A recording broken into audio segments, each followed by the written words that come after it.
On the eve of the holiday, the market was jammed. The vendors were busy offering flowers for every taste and a variety of goods for women. Men of all ages were looking around in confusion, what to present to their favorite ladies. The weather was perfect, sunny and not hot. A pretty friendly girl was beckoning the customers. Men, do not pass by. 3 last bouquets left.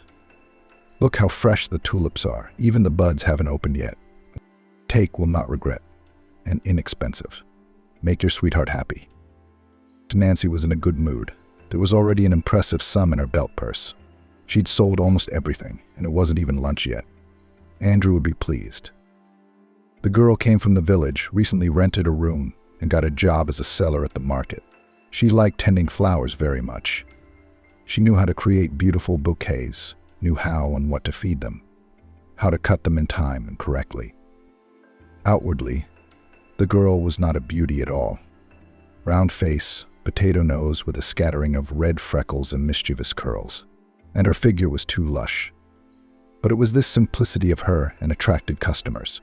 Those willingly took her flowers, considering the girl as a kind hostess. The owner of the kiosk, Andrew, looked at the appetizing forms of the new employee and licked. But Nancy was a serious girl and warned her not to do anything stupid. The girl was already gradually getting ready. There was only 1 bouquet left in the tray, and even if she didn't sell it, it wouldn't matter. And then 3 teenagers with hoods pulled over their faces jumped up to her. Before Nancy could even get a good look at them, they snatched the money bag from her and ran as fast as they could.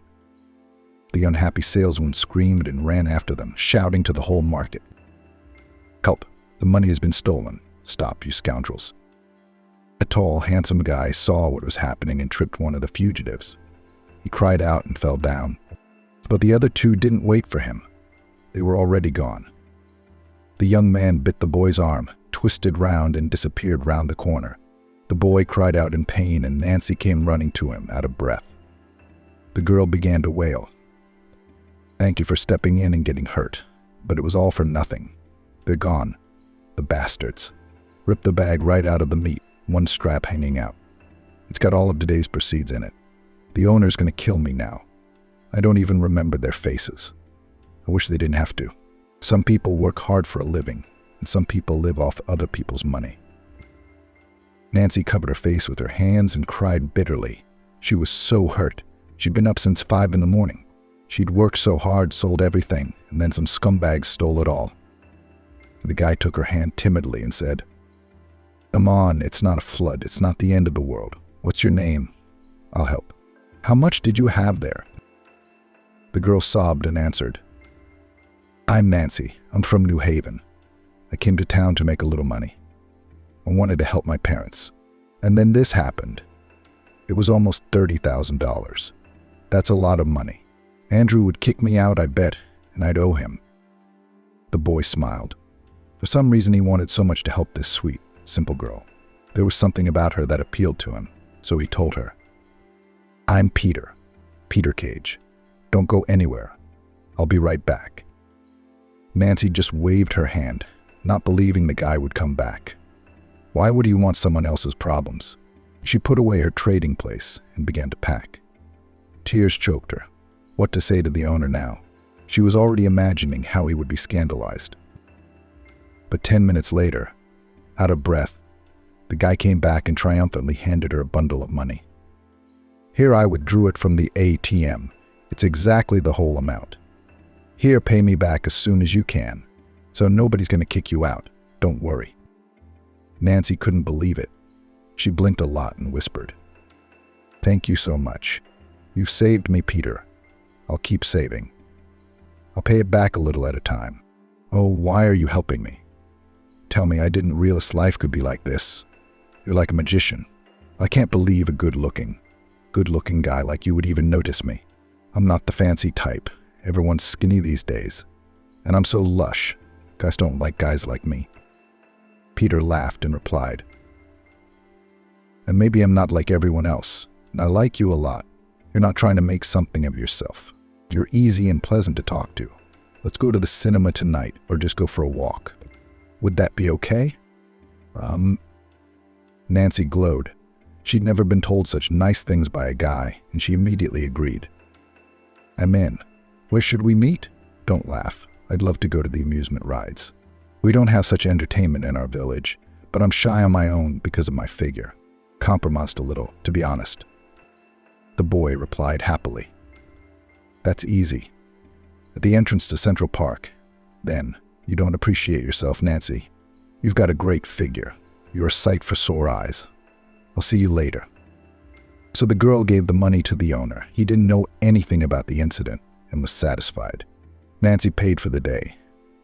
The girl's heart was jumping out of her chest. Wow, what a day today, both sorrow and happiness. But it was all mixed up. She began to tidy herself up and get ready for her date. At 7 sharp, Peter was waiting for her at the park. He was admiring Nancy. How she looked in that simple polka dot dress. And she wasn't fat at all. On the contrary, she's so appetizing, blood and milk. The couple had a good time. The girl squealed and laughed while riding the merry-go-round. They ate ice cream and candy floss. It was as if they had both gone back to their childhood. All night Nancy rolled around on the old couch and sighed languidly, remembering the hot, passionate kiss Peter had given her. A couple of days later, the boy came running to her in the marketplace, looking astonished. She averted his eyes, stomped off, and spoke confusedly. Nancy, here's the thing. When I gave you the money, I withdrew it from my mom's card. I'm still a student, and I don't make any money myself. And yesterday, she saw the charges and made such a fuss. We have our own cafe in the center, called Carmen. So my mom says you'll have to work for the money. She's going to hire you as a waitress. I'm sorry about this. I'm really sorry. To his surprise, the girl wasn't upset at all. On the contrary, she was happy and replied, So be it. It has nothing to do with you. Thanks for helping me out at the market. It's hard to work there. Cold, heat, rain on your head, and they pay Andrew a pittance. And I'm so sick of it. I'll do it. I'm not afraid of work. I'll do my best. And I'll be closer to you, so we'll see each other more often. Maybe it's all for the best. The guy hugged the girl. Thank you, Nancy, for understanding me. You're so sweet. I've never had such a good time with anyone. Come back tomorrow at 8, we'll get settled. Nancy paid at Andrew's. He got mad at her for not telling her, but he let her go. There was nowhere to go. The girl already dreamed how she would deliver orders and receive generous tips. But things turned out very differently. Peter's mother, Mrs. Vanessa, was a very unpleasant person. She immediately surprised the girl. Oh, you've turned up. Oh, good. I thought you had no conscience at all. She'd embezzled other people's money, and she'd be happy. No, my dear, you'll have to work for every penny. You'll be a dishwasher and a cleaner every day until you pay back what you owe. You work a month without pay, you understand. Go change your clothes. Nancy was stunned. How am I going to be able to keep up with everything? Peter actually said you'd hire me as a waitress. So the arrogant lady looked at her, as if she were nothing, and replied sharply, No way. Have you seen yourself in the mirror? I have a decent cafe. Why do I need a waitress who looks like a milkmaid? If you don't like it, give me your money right now and leave. I'm not holding anyone back. Also, forget about Peter. He's my only and favorite son, and I'm looking for a proper bride for him myself. Nancy sighed. She had no money. It was her own fault. She'd have to deal with it. She agreed and resignedly went to change her clothes. From that day on, the nightmare began. The girl fell off her feet, mountains and dishes, washing floors, and such a fuss. Took the whole shift in a minute to sit down for a break, could not rest. In the evening, exhausted, she fell on her old sofa and sobbed with fatigue. She remembered her childhood, their family, and did not understand why some people are lucky to be born into a rich family and others suffer all their lives. Is it fair? It seems like you're trying to make it in the world. You work hard, but all to no avail. It's like someone's watching and thinking, I'm going to give you another challenge. Let's see how she does. Nancy grew up in New Haven. It's a small town on the edge of the state. Her parents were unlucky. So what did her father try to do? Nothing worked out for him. He wanted to raise pigs, built a pigsty, bought feed, but it didn't work out.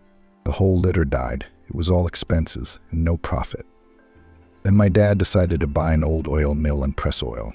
He took out a loan at a high interest rate, but he failed. Nothing paid off. There were often quarrels and scandals in their house. Mom was always tired and irritated. As she worked as a milkmaid, she left after dark.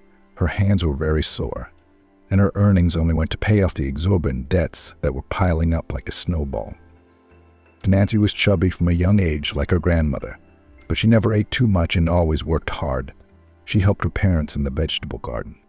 In their town, it was not considered a disadvantage, but her father sighed every now and then, looking at the growing strong daughter, and said, "Oh, Nancy, why were you born so big? You're growing like a yeast. How are we going to marry you off? That's all right. The main thing is to have a good man. Don't go through too many suitors. Accept it." The girl was so hurt. She herself was complex because of her fullness and did not want to marry some tractor driver or a mechanic without love. Her mother loved her, pitied her, and encouraged her. "Don't be upset, my daughter. If a man loves with his heart, he will accept anyone. You're my clever girl, my first mate. I only wish you happiness. Don't listen to your father, he talks rubbish." Nancy was a very good cook and dreamed of becoming a chef and going to college. But after graduation, she realized it was impossible, and the family is in debt like in silk, and there is no money for her studies. Her parents quarreled, as her mother blamed her father for everything. He got angry, he started drinking, and he started getting sick. And then Nancy made up her own mind and started packing for the road. "Mom, that's enough. How many times can you do this? It's impossible to be at home. Well, you live your whole life like a cat and a dog. Aren't you sick of it? Don't scold Dad. He didn't do it on purpose. So what if I don't go to school? I'll go to the city. I'll get a job. I'll help you. We'll manage together. We'll pay off our debts." Father frowned. "What are you thinking, daughter? What city? What will you do there? Who is waiting for you there? We don't even have any distant relatives there. No one to shelter us. Don't make things up. You need to get married, not in the city to twirl your tail." The girl parried. "Marry who, Dad? Who will take me? Everybody laughs at us, they call us losers. And where to find a normal groom? All the wiser ones. They've been in town for a long time. And the ones that are left are either brawlers or drinkers. Look at Mom. She's only 45. She's given up on herself. Isn't that a woman's happiness? But I don't want that. Sam said, "Do what you want." He ran outside, slamming the door so hard that the plaster fell from the wall. He felt sick to his stomach. After all, in fact, the daughter is right, all because of him. No matter how hard he tried to provide for his family, everything was falling apart, as if he'd been jinxed. But Nancy stood her ground. She was not one of the fearful, and for some reason firmly believed that she could make her way in the city and get the family out of debt. At first, she managed to sneak a little money out of her salary and put it on her mother's card. She thanked her profusely. But now she herself is in debt. This hopelessness frightened her so much, but one thing made her happy. Peter didn't give up on her. In spite of her mother, they continued to see each other. He cheered her up, comforted her, called her sweetheart, and kissed her so hot. How could you resist? Nancy was head over heels in love. She waited with bated breath for each date and hoped that Mrs. Vanessa would be reconciled and she and Peter would marry. 2 months passed and her salary came due. Nancy had paid off her debt and hoped to get double. But when she saw the pittance she'd been paid, she wept bitterly. Cook, Uncle Brad, gave her a saddened look. "So you'll get used to it, my dear. It's always like that here. You work for 10 men, and when you get paid, they come up with a fine or take away your bonus. I've been retired for a long time, too. This is my part-time job, so I don't die of boredom at home. Can you run away from here? You're still young. Find a better place. You're not the first and won't be the last to be cheated like that in my memory." Nancy sobbed and shook her head. "I can't. I love Peter. I can't stop loving him. And he loves me. He's got me pregnant. So we've already applied for a marriage license. Nothing. My torment will soon be over. Peter will get married. We'll have kids. We'll live like people." The cook sighed heavily. "You're stupid. Naive. Peter will leave you, as you can see. He is not independent and without Mum nowhere. And she won't give you a life for sure. They're not good people. You can't expect anything good from the Swans. But Nancy didn't believe it. Peter had talked about the wedding and looked at her like that and was happy about the baby. He couldn't betray her like that. Though somewhere in the depths of her soul, the girl had a grudge against the groom for his softness. Why let her parents humiliate her like that? Why doesn't he stand up for her? Does not find her a better place, his bride. He sees how tired she is, how underpaid she is. But Nancy banished these thoughts and endured, hoping for a miracle. Soon Peter had to confess to his mother that Nancy was pregnant with his child and that they had applied. What a scene, Mrs. Vanessa shouted, blushing with anger. Son, are you crazy? You're going to marry that beggar with the potbelly. How do you even know it's your baby? I'll never let that happen. Peter mumbled. Mom, I love Nancy. She's great. We're getting married anyway. We've already applied. Don't shout, we're getting married in our cafe in a week. We've already looked at the rings. But the woman jumped to the cupboard, grabbed her son's passport, tore it to shreds, and laughed. Here you are. Take that. I'll throw that girl out tomorrow. And no wedding. And if you think of going against your family, I'll deprive you of everything so you know. And then go back to your countrywoman to kick up dirt. Think with your head, why should you, a young man, be such a burden? Peter was frightened. He was not ready for independence and did not want to leave his comfort zone. He thought his mother loved him and would gradually get used to Nancy. The boy was in a state of despondency, tormented by his conscience. On the one hand, he was really in love. He'd never been as happy as he was with Nancy. He didn't have to pretend with her. She worshipped him, so sincerely pleased with any gift, any sign of attention. But on the other hand, the guy was used to living on his mother's means and simply could not imagine how he would go to a boring job every day without her support. Well, no, it wasn't for him. Nancy was diligently scrubbing the floor when Mrs. Vanessa came rushing in like a fury and pushed the girl roughly. The mop fell and the woman screamed. Get out at once. You're fired.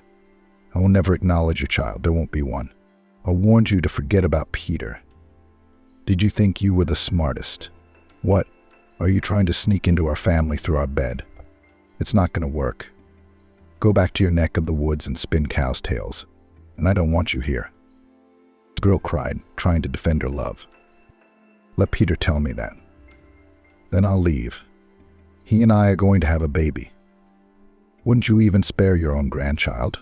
How can you do this? What have I done to you? I'll be the best wife for Peter. I love him so much, and he loves me too. Why are you deciding everything for us? Who's going to be better off for it? Mrs. Vanessa dialed her son's number and shouted, Son, you tell that girl to get out. She's demanding you. She's talking about love to the grave. It's funny to hear. Nancy picked up the phone. She hoped it would all be sorted out by now. Peter would tell her mother that they were almost husband and wife and put her in her place. It couldn't be otherwise. The wedding was coming up, but her fiancé just mumbled. I'm sorry, Nancy, about what happened. Mom's against our relationship. And it's no use arguing with her. You know how it is. She tore up my passport, so we're not getting married. We should break up. You should go home. It's better for everyone. Nancy was in shock and couldn't believe what she was hearing. Peter, how could she? You said you wouldn't betray me or leave me, that we'd get married. And the baby? What about the baby? You were so excited when you found out, and now you don't care about us at all. The groom said quietly, Go for an abortion. It's not due yet. Mom said she'd give me money. I'm sorry. Nancy was suddenly so angry. She replied sharply. Fuck you and your mom. What kind of man are you? You still can't make a move without your mom's skirt. What a fool I am for believing you. The girl kicked the bucket, and the dirty water spilled over the floor. She turned to her mother-in-law. Let another fool work for you. You unscrupulous people. I'll never set foot here again. I'll live without you. I won't be lost. I've worked off my debt a long time ago. You haven't even paid my wages yet. Nancy left with her head held high, and only in her rented room did she let out a tear. As she sobbed to the point of exhaustion, the girl was in a panic. Black thoughts swirled in her head. God, what a fool I am. Our whole family is cursed. I went to earn money to help my family, And now what? I'll come back pregnant and penniless. How can I face my parents? Oh, how embarrassing. Maybe I should go to the hospital and book an abortion. Find a new job and stay in the city. The girl stroked her belly, listened to her feelings, and suddenly imagined how she goes and leads the baby by the hand as he hugs her, calls her mom. After all, he is already there, a living tiny little man the size of a poppy seed. Is it his fault that his father didn't need him? Does she have the right to take his life? Would she forgive herself for such a sin and be able to live in peace? Nancy already knew the answer. She could not, so she wiped her tears and began to pack her things. The big city did not submit to her, did not accept her. She had jumped into bed with a scoundrel. No one forced her. Now she has to leave. She couldn't raise the child alone. There was nothing else to hold her here. By evening, she was already standing on the threshold of her home with a suitcase. Mom was happy. She began to hug and kiss her daughter. My darling, my daughter, have you come to visit? Why have you packed so many things? Well done. But something, you are very tired there. You look sad. Your face is gone. Even my favorite cheeks are gone. Nancy couldn't take it anymore and burst into tears on her mom's shoulder. Mummy, I'm such a fool. Will you forgive me?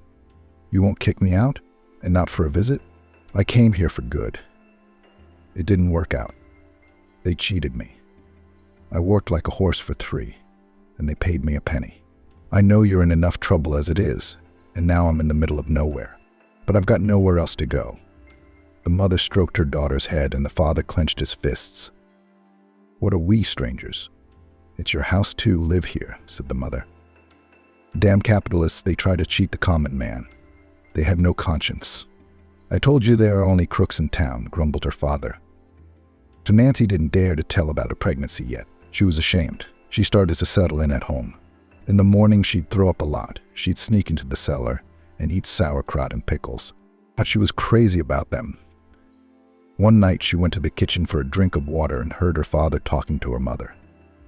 Zoe, what's wrong with your daughter? Is she sick? She's all pale, running to the loo. I don't understand. Maybe let the doctor come in. Mother sighed heavily. Sam, you're such a baby, aren't you? Weren't you ever young? Have you forgotten how I used to eat pickles in jars? Our pregnant daughter is afraid to tell us. Oh, my poor girl.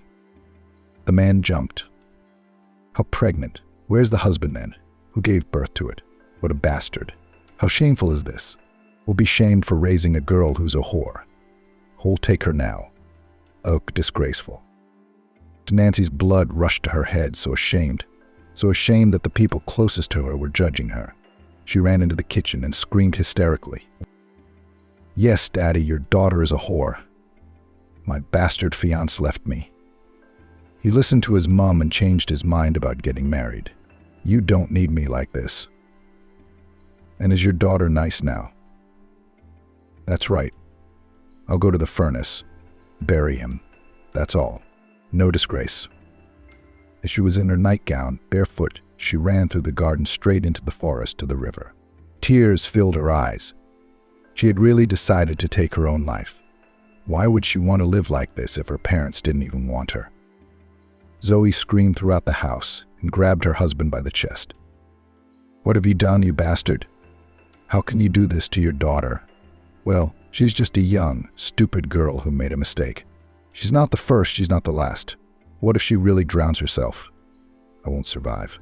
Listen, it's all because of you, and she went to town because of you. Because of your debts. Oh, whoa. What are you standing there like a statue? Let's go find her. Sam threw on his jacket and shouted, I'm sorry, my daughter. I'll find her, and I'll bring her back, and I'll make it up to you. Wait here, I'll be quick. The man ran through the woods like a madman. The branches scratched his face painfully. He screamed, Nancy, daughter, where are you? Forgive me, call me back. He was soaking wet, and he got there just in time. Nancy was already knee-deep in the cold water. She stood there, hesitant to do the wrong thing. Sam rushed after her, picked her up in his arms, and carried her out of the water.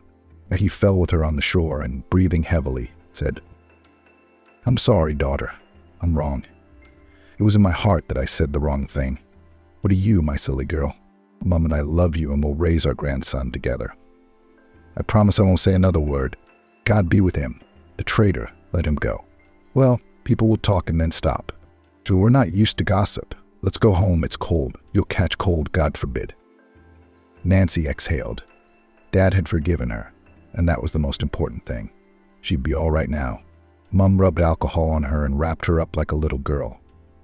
And the poor thing felt a little warmer. After all, home and walls help. The village routine began. Neighbors at first brought the girl to tears and judged at every turn. That, they say, a foolish girl turned out to be. In the hem of the child brought. How could she not be ashamed? And then my father got into trouble again. He drank too much and decided to drive a tractor along a difficult route near the river on a bet. He lost control and overturned the machine right into the water. Tractor, of course, pulled out, but the farmer Jackson, who worked for his father, terrible fury and charged the Swan family a huge amount of money to repair the equipment. Mom cried again, berating Dad. Nothing changed in the family. Nancy rushed to help Dad and went to the farmer's house to fix the problem. She imagined what she was about to hear. Got probably kicked out. But surprisingly, Gregory Scholl turned out to be a nice man. Gregory was huge and heavy, but his eyes weren't angry at all. He took Nancy in, listened to her. She cried and begged for forgiveness instead of her father, begged him not to put the family in debt. She asked for a job, any job at all. The man thought about it. He looked at this thin, crying girl, and then he said, Nancy, your father is not a bad man, not lazy, but he cannot drink. He can't control himself when he's drunk. If he gets codependent, he can go back to work. But on one condition. You'll be my son Matthew's carer? He was in a car accident 3 months ago, miraculously survived, but his legs gave out. He can't walk now, he's in a wheelchair. If I had to operate, I'd pay anything to get him back on his feet. But the doctors say that Matthew can get back on his feet if he works hard on his own. The problem is that he has lost all interest in life, is very depressed, and does not want to do anything. I can't get through to him. So if you manage to put your son on his feet, consider that your father owes me nothing more. I'll pay your salary, I won't hurt you. But if not, I'm sorry, I'll have to pay for the damage. And think about it, but I warn you, Matthew has a very bad temper. I've had 3 professional nurses come before you and none of them could stand it. If you agree, I'll see you at the gate at 9 o'clock tomorrow. Goodbye. Nancy ran home. She told her mother everything and started begging her father. Daddy, stop drinking. If you get a certificate from the hospital, the farmer will hire you again. But please, for our sake. I'm exhausted. Just take pity on me and Mum. Settle down. The man lowered his head. He was so ashamed, he was ashamed as hell. He'd let the whole family down again. He said quietly, All right, I'll go tomorrow. I've had my fair share of drinks. That's enough. It's time to get my head on straight. Oh, I don't know, my daughter, you shouldn't have agreed to be Matthew's nurse. You don't know him. He's so arrogant. He's never thought of us as human beings. I'm sorry you have to go to him. Nancy just shook her head. It's okay, Dad, we'll see. I'm not used to hardship. There's nothing to lose anyway. Dad made good on his promise and got codependent. He decided he wouldn't torment the family anymore. So he went back to work for the farmer. And Nancy started her new job and went to meet her ward.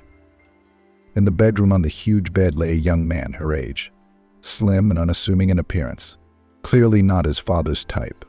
He was unshaven and was pressing the buttons of his mobile phone, completely oblivious to the girl who had entered. Nancy said, Good morning, Matthew. My name is Nancy. I'm your carer now. It's time to wash up and have breakfast, and then we'll do your treatments. Your father made me a list, so we'll stick to it. There was no response. The boy didn't even turn his head in her direction. Nancy sighed and went to open the tightly drawn curtains and window. Fresh air and caressing rays rushed into the room. The man suddenly grimaced, wrinkled his nose, and said sharply, Put everything back the way it was and leave. I don't need a carer. When will Father be back? Get out. I don't want to live. Leave me alone. Or do you think I'm going to dance to your tune? Nancy didn't think she was going to give up, and without expecting it, she replied sharply, Don't you be mean to me. You're a whiner too. I don't want anything. Why are you getting on your father's nerves? He's a grown man. Aren't you ashamed? All you men are the same. All you know how to do is be rude and cause trouble. Matthew was taken aback by the pressure and said, "What do you know about me to say that? You're nothing but a servant. Why do I have to be a minx with you? Not so long ago, I was the happiest man in the world. I had a girl I loved. We were going to get married. The wedding's coming up. Why did I agree to run that race?" Nancy clenched her fists. The unpleasant memories came flooding back, and she almost screamed. "So you think that nothing could be worse than your pain and tragedy, and ordinary people are nothing to you? You can spit on them, ignore them, be rude to them. You're nothing. Now listen to my story." She told everything about herself from childhood to the present day, and then she added in her heart, "What am I supposed to do now? Leave? Then I'll have to give every penny of that capital to your father, and my child will be left with nothing. Nobody wants me with a belly. I'd have to go to the rope because my whole family are losers. But no, personally, I'm not giving up. Although not so long ago, my father pulled me out of the river. I wanted to drown myself. But you go ahead, lie there and cry. It's easier than fighting, climbing, trying to achieve something." "Well, I'm off," said Nancy. Matthew called out to her. "Wait, I'm sorry. I didn't know. Okay, stay, I'll get treatment. Maybe you're right. We should at least give it a try. Let's get reacquainted. I'm Matthew." "I'm Nancy," she exhaled. The ice had broken. She hit it off with the boy, and he began to study diligently. It wasn't easy, of course. It hurt like hell. Matthew sometimes snapped, screamed, but he never gave up. And when Nancy first took him out into the yard to walk in a pram, Gregory Schull could not believe his eyes. He was so excited. "Oh my God, a son." Finally, he was just lying there like a log. "I'd given up on getting you up. Nancy, tell me, how did you do it?" The girl just smiled enigmatically. "Your son is a real fighter. He can already feel his toes. He's making progress. If he continues like this, he will definitely get back on his feet." It's been 6 months. All that time, Matthew trained hard. Nancy gave him massages. And soon he was able to take his first steps on his own. It was a real victory. The young people became so close, became inseparable friends, joked a lot, communicated. The farmer was immensely grateful to Nancy and long ago forgave her the debt of her father. And Sam, too, was finally on the path of correction. No more drinking. There was peace and quiet in the family. But Nancy found it increasingly difficult to work. She had a big belly, and she was getting tired. After returning home for the first couple of months, the girl still hoped that Peter would come to his senses, miss her, and come and get her, and they would make peace. But it never happened. And Nancy realized that there was no love at all, and that her fiancé was just using her. The more she got to know Matthew, the closer they got. The boy told her a little bit about himself. "You know, you're right about a lot of things, Nancy. I've been selfish since I was a kid. My daddy spoiled me. Mom died in childbirth, so I got all my father's love. He spared neither money nor time for my education and my whims. I never needed anything. I studied at a prestigious university. I was into racing and motorbikes. In general, I lived a good life and enjoyed myself. And he didn't help his father with his work at all. He was pulling everything himself, working around the clock. He didn't even let my dad have a private life. He brought a woman into the house one day, Sally.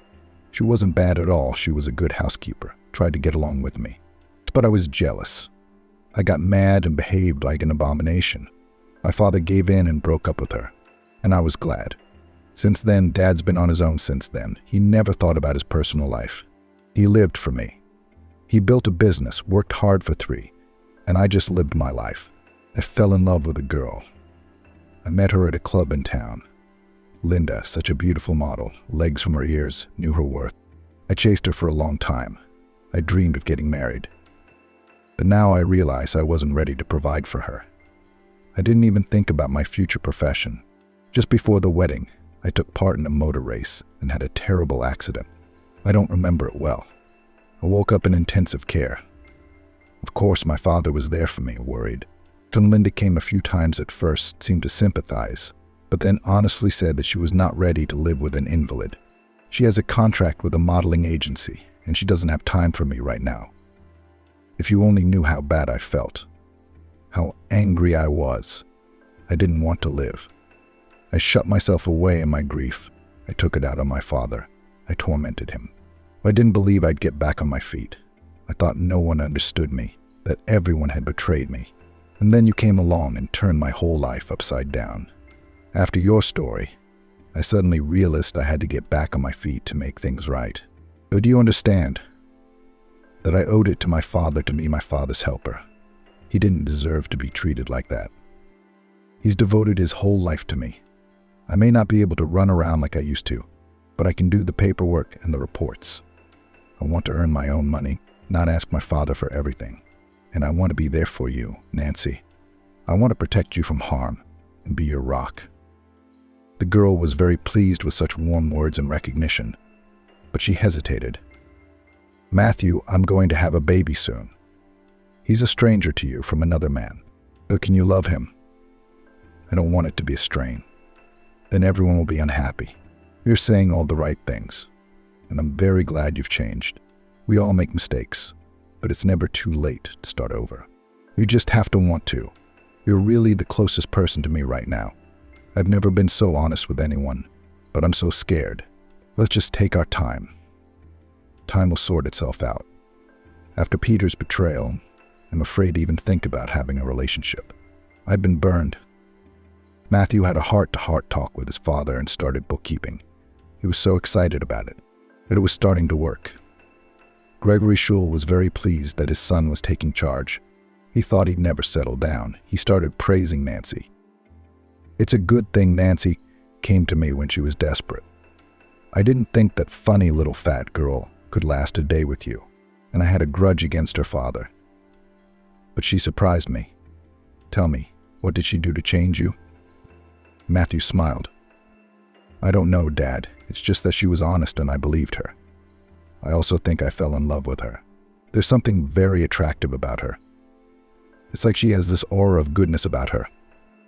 Really, you're even willing to raise her child. You want to start a family with her. How do you feel about that, Dad? She really changed me. I'm not interested in racing and driving and clubbing anymore. I want to work and love. And she's not fat. She's just pregnant. And she's just so easy to be with. I've never had that with anybody before. I thought Linda loved me. But the minute I got in trouble, where is she? She's gone. That's all love is. I used to think that the most important thing in a girl is her glamour, her beauty, her figure, to walk next to her and everyone would turn round, that she was mine. But now I realize what nonsense it all is. It's all about soul to soul. With Nancy, that's exactly what it is. Gregory Schul was pleased that his son had fallen in love with a decent girl and replied, If you can make a family, I'll be glad, honestly. Good girl, though, from the most favorable family, but children are not responsible for the sins of their parents. So I'll support you in everything, and her child is not a burden to us. We'll raise her, we'll raise the kid. Another month passed. Matthew was walking confidently with crutches. His momentum was excellent. He was revitalized, and he wanted to live again. And to prove to Nancy that she could trust him, that he wasn't like her ex-fiancé. At home, her parents also urged Nancy to accept Matthew's proposal. Daughter, honey, you don't know how lucky you are. You said yourself, Matthew has changed a lot since the accident. He's come round and he's ready to marry you. It's a chance to start a proper family. Their well-off father's a good landlord. Don't be silly, go for it. A baby needs a father's love, and not the father who gave birth, but the one who brought him up. Don't suffer for the past. He's cut you out of his life. It's time to start a new one, her friend urged her. Nancy agreed. Matthew was happy. They married modestly in the nearest town. They celebrated quietly, family style, and began to live together. Gradually, things got better. Matthew proved to be sensitive and gentle. He worked hard at rehabilitation, trying to regain his walking speed and become a support for Nancy. The neighbors stopped gossiping, though they wondered about the farmer's son's choice. Nothing that day portended trouble. Nancy was peeling peas in the yard, Matthew helping her. Suddenly, there was a knock on the wicket. The girl got up with difficulty and went to open it. When she saw Peter on the doorstep, she frowned. "How did you find me? What do you want?" "Hello, Nancy. Get out of here. I'm married. I have a family. I don't want to see you." Peter looked exhausted. Shuffling from foot to foot, he began to complain. "Listen to me, please. We've had an accident. The cafe burned down. The customers were hurt. One died. Everything was made of wood and plastic. It burst into flames instantly. People barely had time to run out, and one poor bloke got stuck in the loo. Now there are endless inspections, courts, the tax office. We need a major overhaul. We're on the verge of bankruptcy. Mom's in hospital with a heart attack. I don't know how to move on. Who'd have thought all this trouble would come at once? I haven't forgotten about you. I think of you often. We loved each other. I've never met anyone like you before. But you see, I couldn't go against my mother. It's just the way it is. If you're happy with someone else, I'm happy for you, honestly." "Then why did you come here?" "I heard you're happily married, well off. I thought I'd apologize. I'm sorry, Nancy. What we did back there was wrong. Why don't you see if you can get in my position and lend me some money? I have no one else to turn to. When things were going well, I had a lot of friends, and now they've all turned away. Can you help me? We're not strangers after all, and the baby's mine." Nancy got angry. "You bastard. Your mother's the same way. How dare you come here? You threw me out. You didn't even give me the money I earned. You left me pregnant a week before the wedding. A baby, you say? You're the one who told me to have an abortion. And now you dare to ask for help? Get out." Peter had no intention of leaving. On the contrary, he went on the offensive. "Oh, is that how you talk, Nancy? Have you forgotten how I rescued you at the market?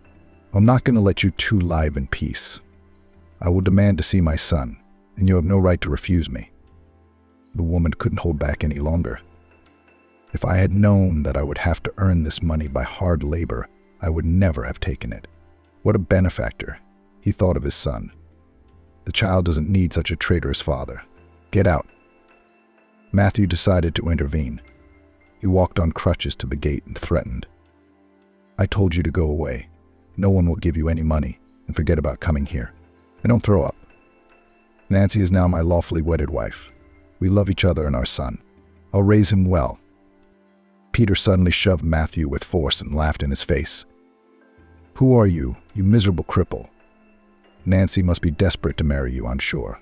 Who needs you? You're a helpless invalid. And she's got no place to go with her belly. So you two lovebirds found each other. It's a laughing matter. You don't even look good together. You're a head shorter yourself, no face, no figure. I found my protector." Matthew moved forward and swung his fist, but the offender kicked him. The boy fell backwards. He screamed, and an unbearable pain pierced his lower back. The lights went out and Matthew lost consciousness. Nancy immediately began to shake him, crawling on her knees and screaming in a voice that was not her own. "Matthew, wake up. Jesus Christ. What have you done to me, you damn bastard? You're nothing but trouble. Gregory Schul, help Matthew. He's hurt." A farmer came screaming and was horrified. He started calling the ambulance and the police and shouting, "You bastard. I'll sue you. You killed my son. Who the hell are you and where did you come from?" Peter was scared. He took off right away. He ran towards the bus stop. He didn't know where he was going. There was only one thought in his head. What have I done? What will happen now? They'll find me and put me in jail. That's all I need right now. I'm in enough trouble as it is. Why did I touch him? Nancy felt sick with worry. She was curled up on the ground with a stomachache. Her water broke. She went into premature labor a whole month early. The ambulance took them both away, Nancy to labor and Matthew to surgery. Her mind was a bit foggy. Her thoughts were jumbled, and she couldn't open her eyes. Her eyelids felt like lead. Strangely, she felt nothing at all, neither pain nor her legs. Her whole body felt like cotton wool, like a stranger. And then she remembered. She was pregnant, and in horror she reached for her stomach. But it was completely flat. Nancy screamed with difficulty. "The baby. Where's my baby? Somebody help me. What's wrong with me?" And then her mother leaned over to her. She started whispering to her. "Hush, hush, my daughter. You're finally coming round. Don't worry. You had an emergency operation. Your son is still a little weak, but it's okay. The doctor said he'll be fine. He just needs to get stronger and put on weight. I saw him. He was so tiny, but he was screaming so loud. His voice was clear. The kid's 5. The doctor says if I'd gone to term, I'd have had a big boy. I was so worried about you. You lost so much blood. It took you a long time to come out of the anesthesia, and I was sitting next to you and praying that everything would be all right." Nancy exhaled. "Thank God my little boy is alive. That's the most important thing. We have to get up as soon as possible. I want to look at him so badly, to hold him in my arms. My poor baby's lying all alone without his mummy. And Matthew? What about him? He was kicked so hard by Peter, the bastard. I'll never forgive him. Mummy, please don't say anything. I can see in your eyes that you're hiding something. You don't have to protect me. Just say it." Zoe brushed away a tear and answered, "Well, to be honest, Matthew's not doing so well. His vertebrae dislocated after the fall, and all your efforts have been for naught. Anyway, he had emergency surgery yesterday, too. The prognosis is still unclear, but let's hope for the best. Gregory Schul is walking around like a black cloud. Peter's been found, he's in the detention center. That's the way it is, daughter." Nancy felt sick to her stomach. I mean, she's the reason her husband got hurt in the first place, trying his best to protect her. Why did he have to go through all this? She almost screamed. "Mum, what hospital is he in? Has he been moved out of intensive care? When will all this misery end? Not a day without trouble."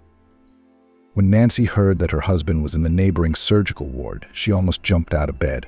She wanted to get up and go to him, to support him, to see him for a second, but a sharp pain in her lower abdomen stopped her. She groaned and lay down again. Mum said, "Come on, my daughter, where are you going? You can't get up yet. God forbid the stitches will come apart. I'll call the nurse, we'll ask her. Everything will be fine. The worst is over." The nurse brought the doctor, he examined the patient and allowed her to get up a little. Most importantly, they brought her a baby boy. Not for long. Nancy took the baby in her arms. The baby was so small, wrinkled like an old man. He pouted and wrinkled his lips funny. Nancy asked, "Doctor, can I feed him? Oh, my breasts are so sore and my milk is coming in. He must be hungry. No mummy at all, eh, baby?" "No, we'll keep you on medication for a couple of days. You don't need to feed yet. But don't worry, as soon as I authorize it, you'll be brought in for feedings. He needs to get stronger. He's still in the cuvette, but he'll gain weight and he'll be with you soon. Your boy's scale scores are pretty good, so I don't think we're going to keep you here much longer. Don't worry." Nancy kissed her son, holding him close to her. Tears welled up in her eyes. That's what motherhood is. Only now she realized it. That love for her baby had forced everything inside her. Such a special feeling, unlike anything else. The nurse took the baby boy away. Mum went home too. A little while later, Nancy got a call from Daddy and Gregory Schul. Everyone congratulated her on the birth of her son, wishing him and her good health. The mother waited until all the doctors had gone home and begged the post nurse, "Please help me. My husband is in the neighboring ward after a difficult operation on the spine. Please help me get there." The doctor said I could stand up. "I have to see him at least for a minute, to support him, to tell him how much I love him. It's very important for me and for him." The nurse shook her head negatively. "No, it's impossible. You've just had an operation yourself. God forbid something happens to you. You could get an infection. I don't think your husband will feel any better if you have complications, do you? Because I'm very sympathetic. Believe me, here's how I can help. You write him a note. I'll run out and give it to him, and you'll feel better." Nancy agreed. She wrote something carefully and handed it to the girl. She kept her promise and went into the room. "Good evening. Who's Schul?" The pale, thin patient at the window answered weakly. "Yeah. Matthew, your wife sent you a note from the hospital. She's worried. She's crying a lot. You can read it here and give her a few words. Don't upset her. or she'll lose her milk. After childbirth, a woman's body is exhausted, weakened, and she mustn't be nervous. Matthew fell silent. He opened the note with trepidation and read, "My love, how are you? I wanted to come to you, but they won't let me in. I've had a baby boy, and I've named him Jacob. Do you mind? I want you to know that you'll definitely walk again. I took you out the first time, and we'll do it again. I need you. I love you. I realize that now. Hang in there, my good man. We're a family, so we'll get through this." The man secretly wiped away a tear and replied, "Congratulations to you, honey. Not you, but we have a son, Jacob Schul. So I'm going to fight to the last man. For you, for my son. I love you and I miss you so much." Gregory Schul teamed up with Nancy's parents to take care of the youngsters. They took turns visiting them, bringing them home-cooked meals and cheering them on. 2 weeks later, the baby was strong. Nancy and her son were discharged, but she was in no hurry to go home. She finally entered her husband's room with her son. Their meeting was so warm. Both were crying and hugging each other. Matthew asked, "Nancy, put your son here with me. At least I can hold him. He's so tiny. It's scary. Hello, my boy. You're born. Mummy and I love you. We'll keep you safe, and we won't let anyone hurt you. And remember, you're my son, only mine. I won't let anyone hurt you." And then Matthew looked at Nancy so intently and suddenly asked, "I know you're going to swear, but still, if I never get back on my feet." "Well, I don't know. I'm just so scared."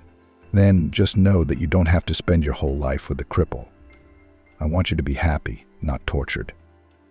The woman cried, hugged him, kissed him, and whispered, "We don't even hope to get rid of me. I will never leave you or betray you. I'll always be there for you. You hear me, I don't need anyone else. And I don't want to hear any more of that kind of talk. I believe in you, and you believe in me. I'll talk to the doctor, and we'll go back to practice. It's going to work out. So just hang in there. Jacob and I will be waiting for you at home," Nancy said. Matthew was discharged a week later. Nancy's mom came to the house and helped with her grandson. She especially liked to bathe him. The baby would relax in the warm water and close his eyes in pleasure. Nancy kept her faith and persevered and helped her husband in his rehabilitation. The doctor was right. This time progress was immediate. Matthew was on the mend quickly, and it was as if he had wings behind his back. He could not let his family down, because so many people fought for him, worried and supported him. He and Nancy succeeded, and after a month, the man walked without crutches, even with a cane. It was a big victory. Surprisingly, all these problems had brought the two families together so much that Gregory Schul and Sam were now good friends. Zoe felt at home in the farmer's mansion too. Everyone had dinner together. Alcohol was forbidden in this house so as not to tempt Sam. Everyone cared for little Jacob, nurtured and cherished him. They were genuinely happy about every change. He was already holding his head up, smiling, recognizing everyone, and walking around. Surprisingly, Matthew did not even have to get used to the child. He somehow immediately accepted him as his own son and was happy to play with him. He didn't recognize himself. He often thought, "Wow, how changeable and surprising is our life. Not so long ago I was rushing out of the house to parties, and I hated the country, thinking it was the bottom. Now I'd give my life to have my wife and son around, and that's all I need, and it's only been a year." Gregory Schul got to grips with the troubled Swan family. He wrote a report on Peter, and his mother was facing a considerable sentence for tax fraud and the death of a visitor in a fire due to gross misconduct. Not only that, but it turned out that the robbers who had snatched Nancy's purse at the market back then were fake. It was a long-running scheme. First, the victim was driven into debt in this way, and then forced to work for $3 for free. Nancy was amazed. That Peter had really helped her out of the goodness of his heart turned out to be a lie. How mean are these people? The Cage family had set the whole thing up and forced naive Nancy into their act, cleverly manipulating her feelings. The trial was high profile and mother and son got solid sentences. Their house also went under the hammer for debt. Peter was beaten up pretty badly in his cell the first night and made to realize where he belonged. The boy had been a coward before and was nothing without his powerful mum, but now he was broken. The feeling of fear and doom never left him for a second. He now served his fellow inmates and humiliated himself as long as they did not beat him. He often remembered the cheerful and kind Nancy, who had always loved him so sincerely and unselfishly. He even cried secretly and wanted to kill himself, but even that he did not have the guts. Now there was nothing left of the arrogant guy. Peter turned into a miserable, battered convict, and he was waiting for many more tests of strength. It was probably payback for everything he'd done. Mrs. Vanessa didn't last long at all. Anger and hatred were literally tearing her apart from the inside out.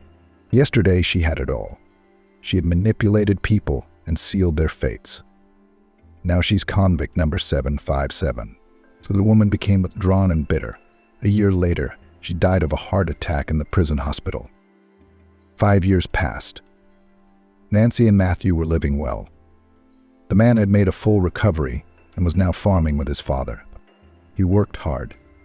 He loved Jacob sincerely and considered him his own. The boy was very proud of his father and tried to imitate him in everything.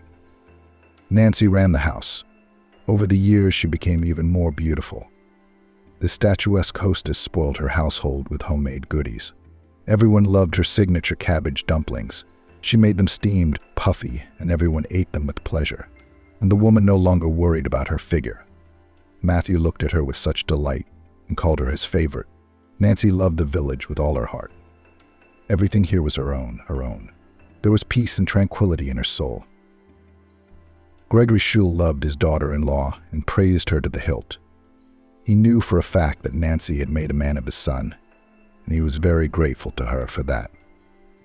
No one in the village remembered the time when poor Nancy had come home in tears and pregnant, and that her family had been cursed. Things were different now. Sam and Zoe, at least in their old age, had a quiet, peaceful life. They liked to sit on the porch in the evenings, snapping seeds and laughing about everything they had endured and experienced. They were very proud of their daughter, loved their grandson. Their soul did not ache for them. And this is the most important thing for parents. A pregnant taxi driver gave a fortune teller a lift to an abandoned house, and as soon as she unfolded the note, Angelina cheerfully ran down the steps of the polyclinic and practically jumped up and down the pavement towards the house.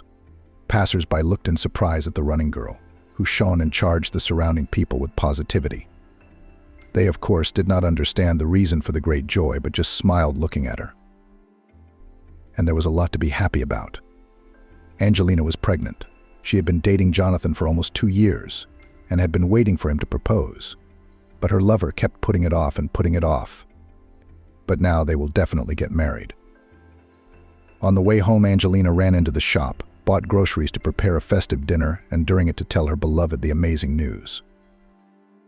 Angelina rented a room in a flat from a very nice elderly woman.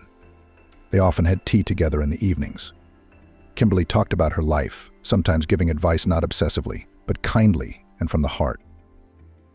When Angelina had first invited Jonathan to her flat, with the landlady's permission, Kimberly had told him after he left that he was no match for Angelina. "He's not a serious young man," Kimberly said. "You can't build a strong relationship with him. You'll see, he'll prove himself. You'll remember what I said." But time passed, the relationship developed, and Jonathan never showed any bad behavior. Angelina calmed down and decided that Kimberly had made a mistake. Angelina flew into the flat. "Kimberly, I'm home," she announced happily, so loudly that the neighbors 1 floor below and 1 floor above must have heard her. "Oh my God, you're glowing."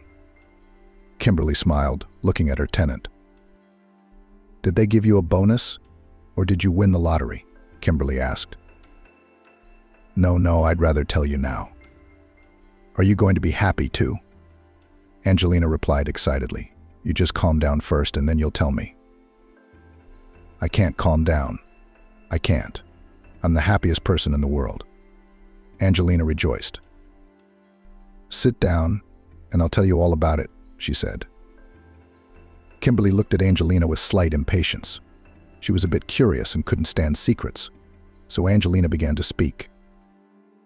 "I was at the antenatal clinic today." She paused meaningfully and added, "I'm pregnant. Can you imagine? I'm going to have a baby."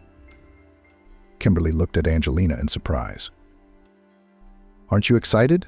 she asked, a little upset. No, why would I be excited? A child for a woman is happiness and the meaning of life. And who is the father? Kimberly asked for some reason. I mean, who is the father? Jonathan, of course, Angelina answered. Oh yeah, why me? Don't mind me. Sclerosis is setting in. That's what Kimberly always said when she was trying to get out of a discussion about a situation she wasn't comfortable with. Angelina had learned her well over the past 4 years. Kimberly, don't upset me. Do you still think Jonathan's not right for me? She asked. But we've been together for 2 years. In that time, has he ever behaved inappropriately or offended me in any way? But he hasn't. Then why don't you love him so much? Angelina asked the woman almost in tears. I'm sorry, baby. I did not want to spoil your mood, but I do not like your chosen one, and all here. I don't have anything to pick on, but my gut tells me he's no good, Kimberly said. When we marry him, we'll see what you have to say, Angelina retorted resentfully. God willing, Kimberly said cryptically and went to her room. Angelina's mood was frayed. She went to the kitchen, unpacked the bags, and confidently dialed her lover's number. Jonathan, are you going to be at work much longer today? She asked. I don't know yet. What is it? Jonathan asked. I have something very important to do tonight, Angelina answered. Try to be home by 7, Angelina said. I will. What is it? Jonathan asked. But Angelina did not give any concrete answer, of course. She said that she would give all the details in the evening. Usually, when there was a celebration, Angelina always invited Kimberly to the table. But tonight she asked her grandmother to have dinner in her room. Grandma, Kimberly, please. I want it to be just the 2 of us, she said. We can have dinner in my room, of course, but it won't be very comfortable. Can we have the kitchen for the evening? I'll bring dinner to your room. We can, baby, we can, Kimberly replied. Especially since it's my favorite movie tonight. Thank you so much, Angelina hugged her grandmother. Jonathan arrived around 8 o'clock in the evening. Angelina was already nervous and called her lover several times to find out where he was and when he would be there. Jonathan strongly disliked such control and always reacted violently to the girl's calls. What, are you calling me every half an hour again? I told you I'm coming, the young man said angrily. Okay, I'm waiting for you. Don't be nervous, Angelina reassured him. Jonathan entered the flat in a bad mood.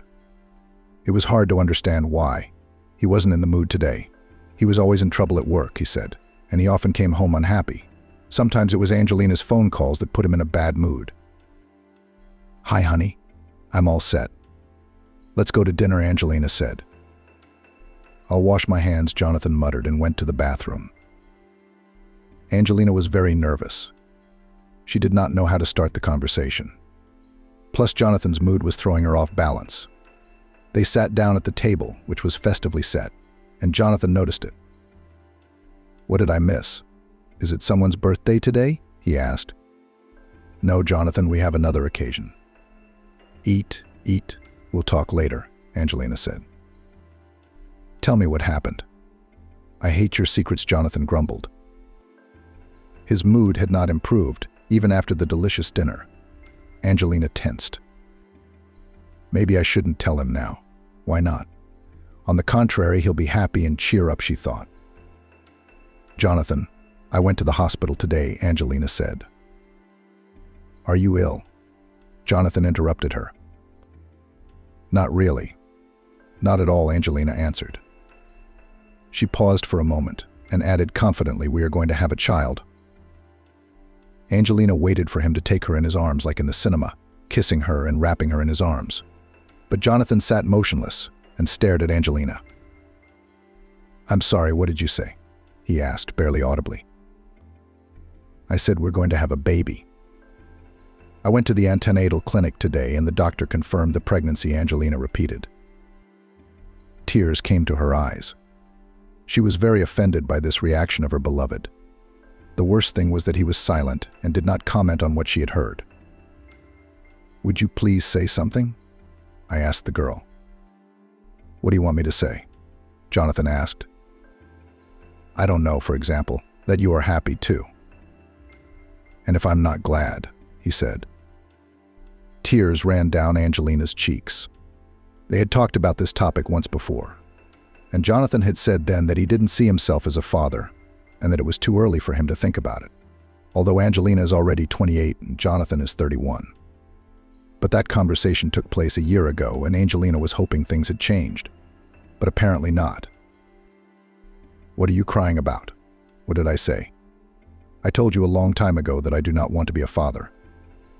I'm not interested. Can I not want to? Jonathan started to attack. It's you women who dream of having lots of children and sitting around snotting and crying. I don't like it. I told you that honestly, by the way. But we've been unprotected for the last 6 months. I thought. You thought? Is it really your problem whether you use protection or not? Or rather, the consequences of it, he interrupted Angelina. What do we do now? She asked through her tears. It's 9 weeks. You're like a little girl, honestly. Even I know that before 12 weeks you can easily solve this problem. It's not a problem. It's a little live human being. Are you suggesting I get rid of it? Angelina exclaimed. Look, let's skip the drama, Jonathan grumbled. It's your choice. I'm not a part of this, Jonathan said. He got up from the table and was about to leave the kitchen. Suddenly he stopped and turned round. When you've solved the problem, call me. I don't want you with a belly. Sorry to be frank, but honest, he said, and walked out of the flat, slamming the door loudly. Angelina sat in the kitchen. Her world had crumbled. In an instant, all dreams and plans had been destroyed by some 20-minute conversation. She had been so hopeful that a bright streak was beginning in her life. But alas, apparently being happy was not her lot. Angelina got up from the table, looked out the window, and decided it wasn't too late to go for a walk. She took her jumper and walked confidently out of the flat. There was a small park near the house, and Kimberly sometimes walked through it before going to bed. But today the girl went for a walk alone and really wanted to be alone with her thoughts. Angelina sat down on a bench at the far end of the park and began to remember her life, starting with her childhood, which she remembered very well, although it would be better if she didn't remember at all. The girl had never had a father. Or rather, he was somewhere, of course, but Angelina had never seen or known him. How many times she tried to find out from her mother, but she stubbornly withheld information about him. She and her mother lived alone. To say that they lived poorly, nothing to say. Her mother worked 2 jobs, but still not enough money.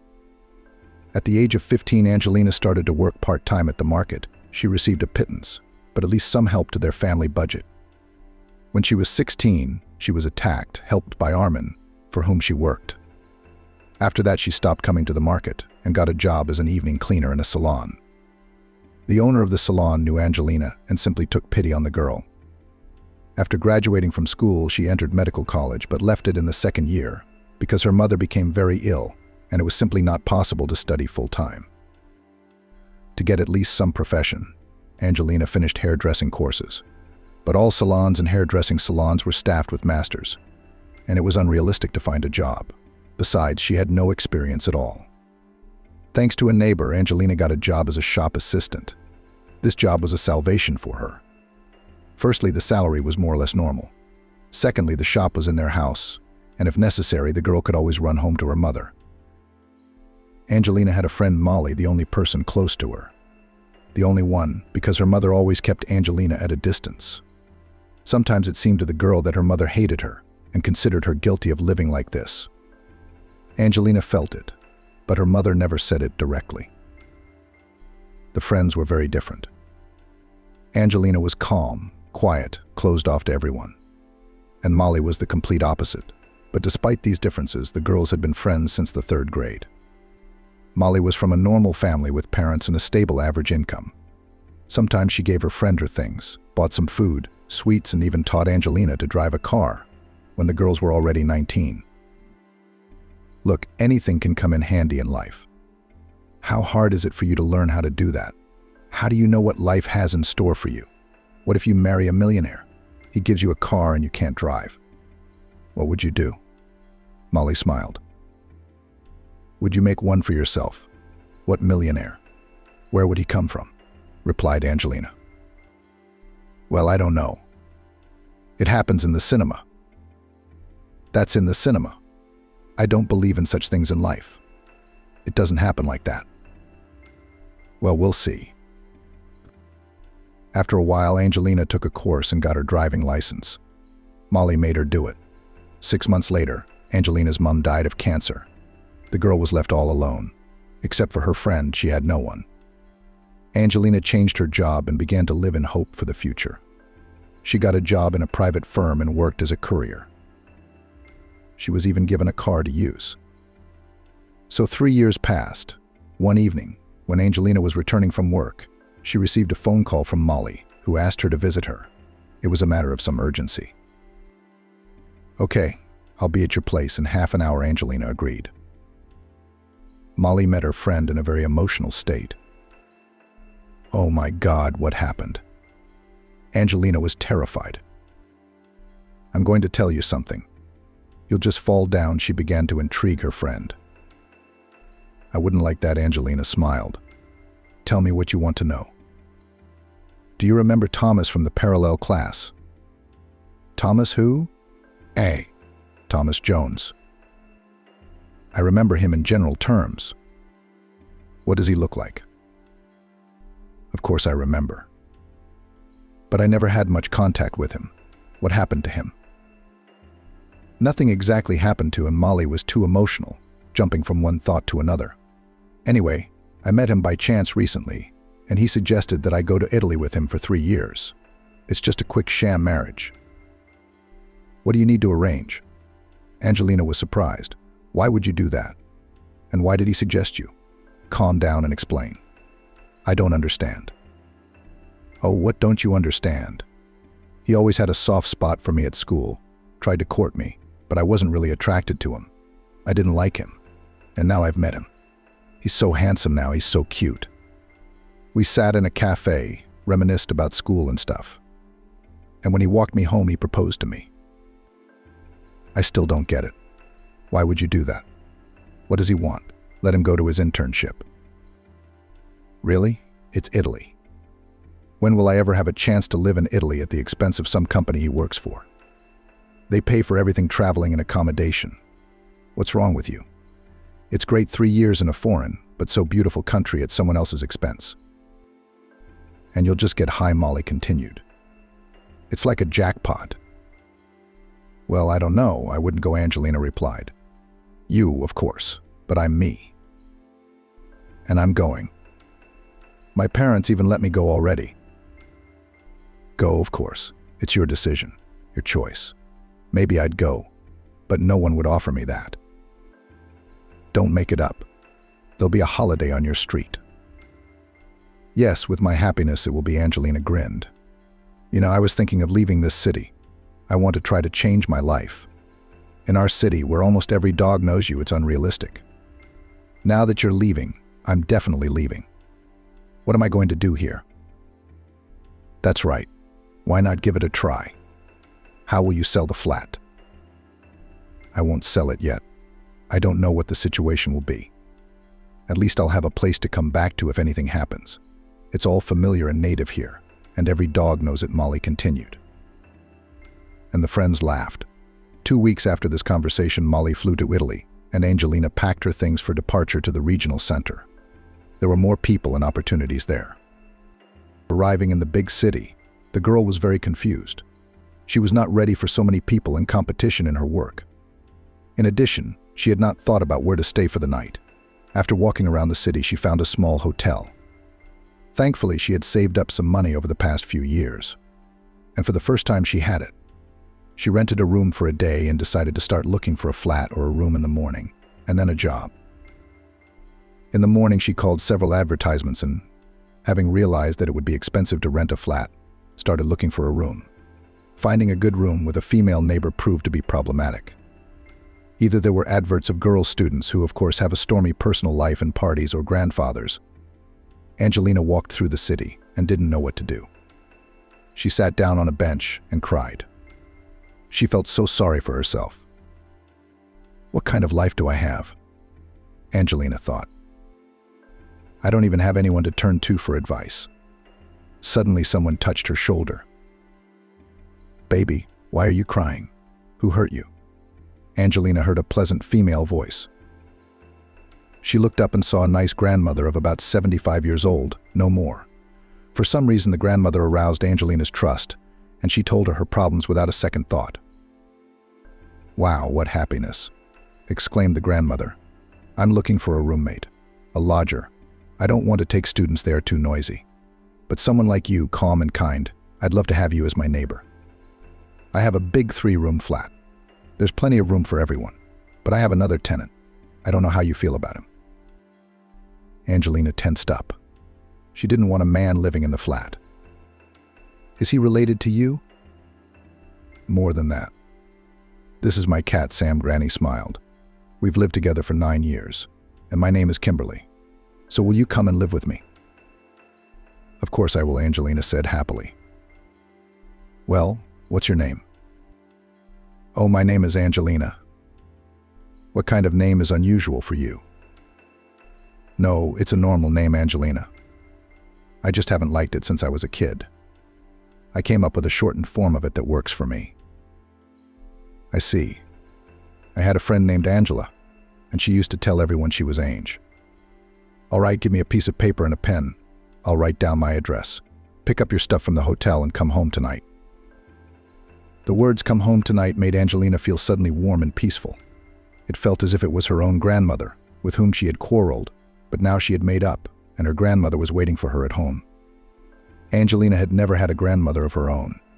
She died before her granddaughter was born. And her grandfather, her mum's father, died when she was 2 years old, and she hardly remembered him, only from photographs.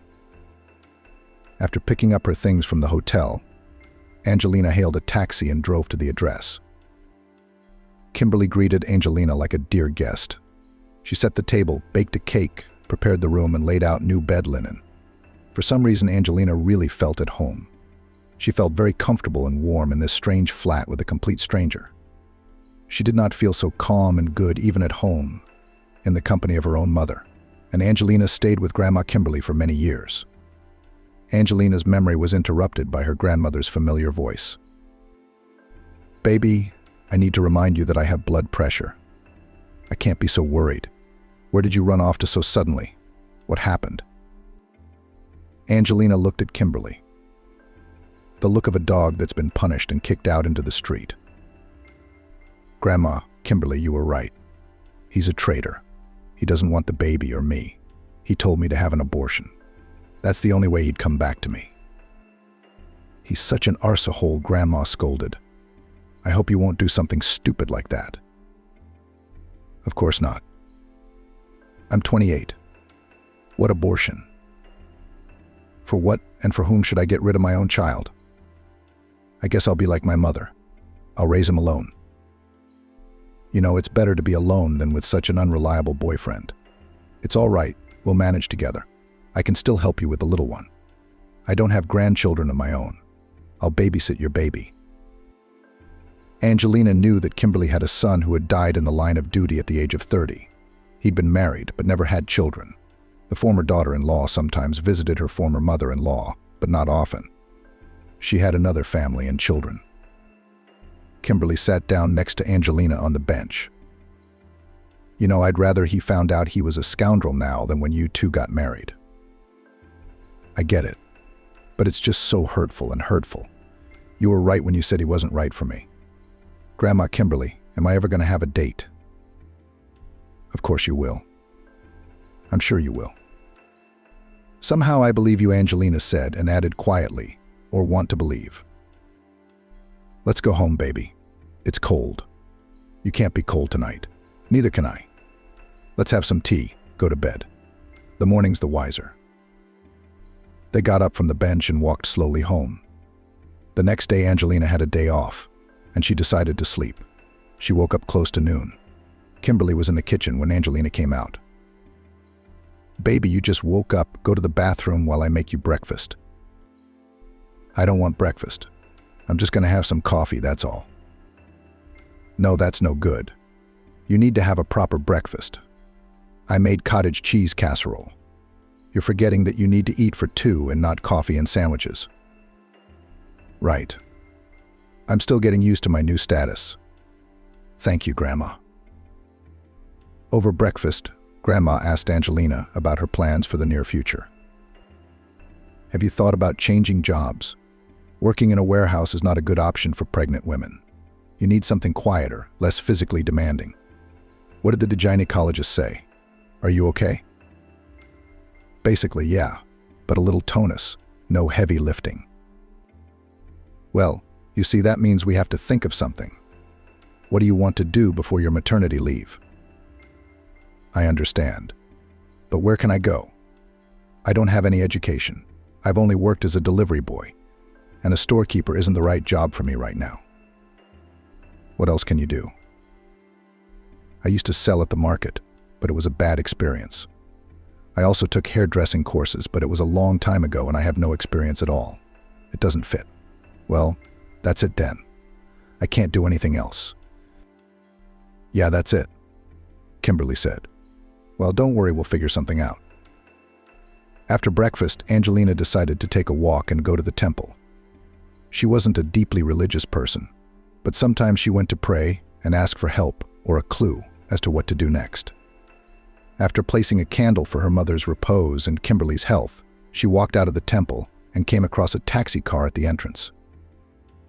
The sign on the car was brightly colored and eye-catching ladies' taxi, and Angelina was electrocuted. That's genius. I know how to drive and I have a license and about 4 years' experience. It's not hard work. You can try it for the first time as long as your stomach doesn't rest against the steering wheel.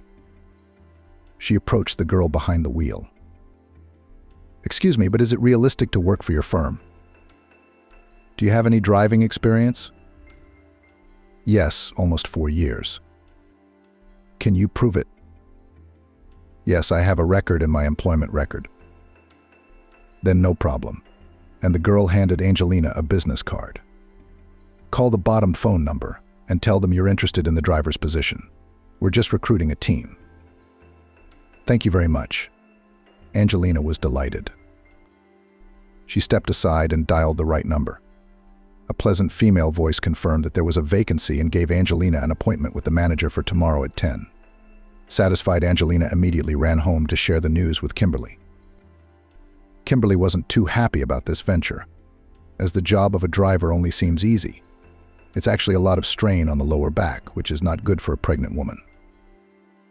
I'm not going to work until I'm 9 months pregnant, but at least 4 or 5 months so I can save up some money. I've been saving all this time, of course, but soon I'll have to start spending it, because things will be small and then there will be nothing left.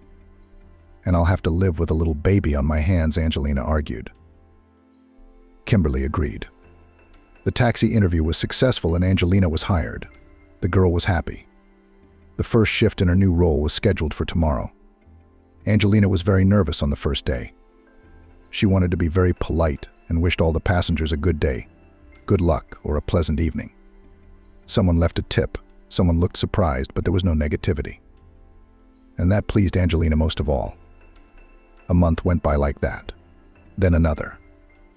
Angelina's stomach began to round out. Angelina's stomach began to round, and she was worried that her bosses would notice and fire her. And she loved her job as a taxi driver. This morning, Angelina had a strange mood or feeling. She didn't understand. It was as if something was going to happen. She told Kimberly about it. She smiled in return. You're just becoming a mum. It's normal for a mum. Don't worry, everything will be fine, she reassured Angelina. But the uneasy feeling didn't leave Angelina. And then there's this weird order.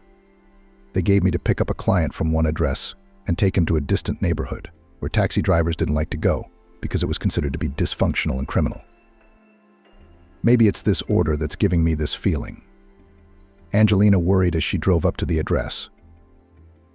A woman approached the car and opened the front door. Angelina didn't like it when passengers sat next to her. She was a little uncomfortable, but the girl could not say anything. The customer was always right. The woman looked quite strange. A long dress, a hoodie of some strange color, strange bracelets on her hands and beads on her neck. Lots of rings on her fingers. She looked a bit like a gypsy, but it was clearly not a representative of this ethnic group. "Good afternoon." The woman said hello. Her voice was incredibly pleasant and even mesmerizing, and her gaze was heavy and penetrating. "Hello, please sit down and fasten your seatbelt," Angelina said politely.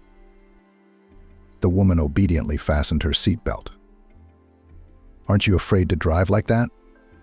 the passenger suddenly asked. "It's not the best job in your condition."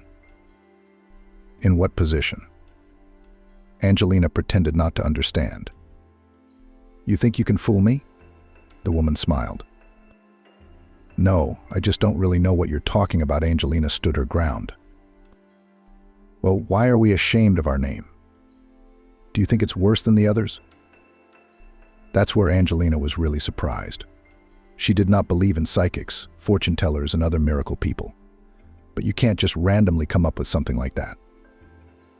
"I wonder what else she can say," she thought. And then she heard it. "Jonathan, your Jonathan is no match for you. Good thing he left. You should have listened when Camila told you he was no good for you," the woman said. Angelina even jerked the steering wheel. She slowed down a little out of surprise and looked at her passenger with great interest. "You still don't believe me?" With a little squint, but with a smile, asked the woman. "It's impossible not to believe. How do you know all this?" "I see a lot." "What else do you see?" Angelina lit up. And although she did not believe in predictions, but at this moment she wanted to hear something good about her future. "What do you want to know?" "I don't know. Like, will I ever have a normal man? Am I carrying a baby, and will I have more children?" "Wow. How many things do you want?" "The good thing is that all your questions can be answered in one word. Yes. I won't go into detail. All women are curious to a greater or lesser extent." "No, why not?" "Because life won't be interesting." "You're weird. Usually fortune tellers predict with details, but you're so cryptic." "I'm not a fortune teller. I'm a witch," the woman said seriously, calmly. Angelina hit the brakes in surprise. "I'm sorry, who? Did you say?" The passenger's calmness was astonishing.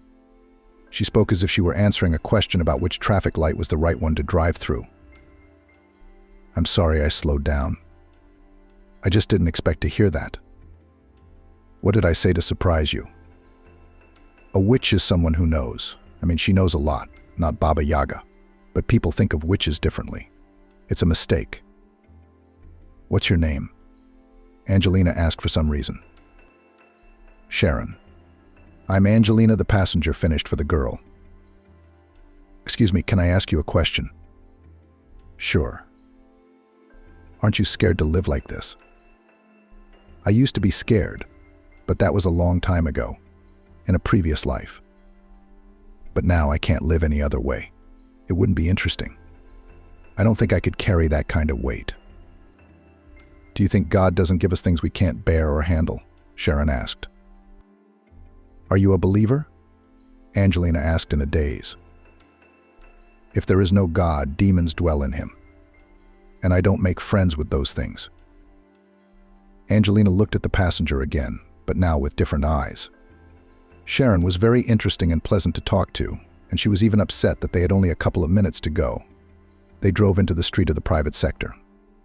The atmosphere around them was really unfavorable. "Do you live here?" Angelina asked Sharon. "No, there's a nice man who lives here who is in trouble and needs help. So maybe I should wait for you." "No, that's okay. Stop by that abandoned house over there," Sharon asked. Angelina stopped.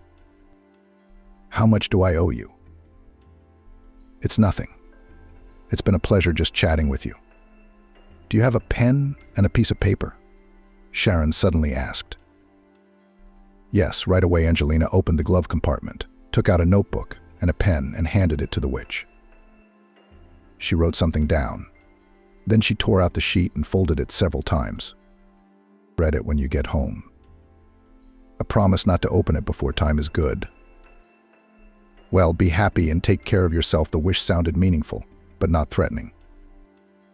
Thank you, too. Have a good day. Sharon closed the door and disappeared into the darkness of the abandoned house. Angelina barely made it to work for the rest of the day and ran home impatiently. Curiosity was tearing the girl up inside. She was so eager to read the note, she flew into the flat, threw her bag on the floor in the corridor, and took out a piece of paper from her pocket. On it was written the address, or rather the name of a small town about 150 kilometers from the regional center, and personal details Oliver's. And just below it was a note.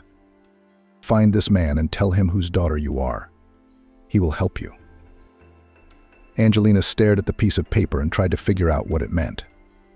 She didn't understand how she would come to a stranger's house in another city and just tell him whose daughter she was from the doorstep. It looked strange and stupid, and the girl decided to seek wise advice from her grandmother. She recounted today's meeting with Sharon, what they had talked about, and the note. Kimberly listened to Angelina with great surprise. How interesting. Amazingly simple.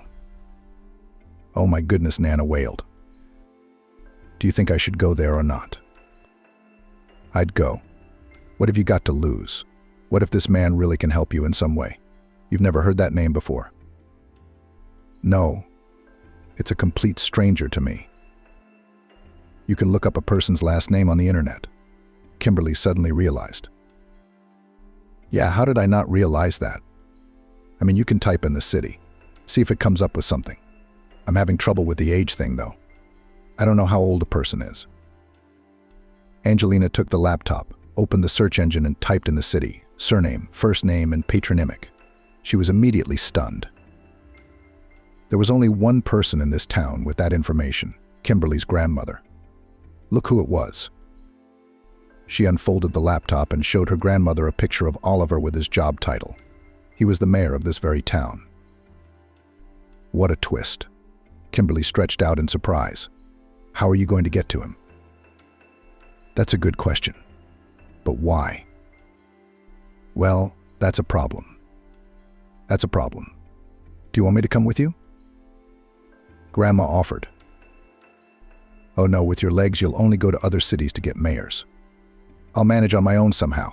I have the day after tomorrow off, so I'll go. The next day in the evening, lying in bed, Angelina tuned herself for the trip and tried with all her might to understand who this man was and how he could help her. She had no idea how she would get to see him and how she would tell him whose daughter she was. She ran through different scenarios in her head and laughed herself out of it. Hello, I'm Angelina. My mom is Camila. Oh, why aren't you excited? That's rubbish. Maybe we shouldn't go anywhere at all. Angelina asked herself a question. I think this Oliver is living just fine without this stunning news.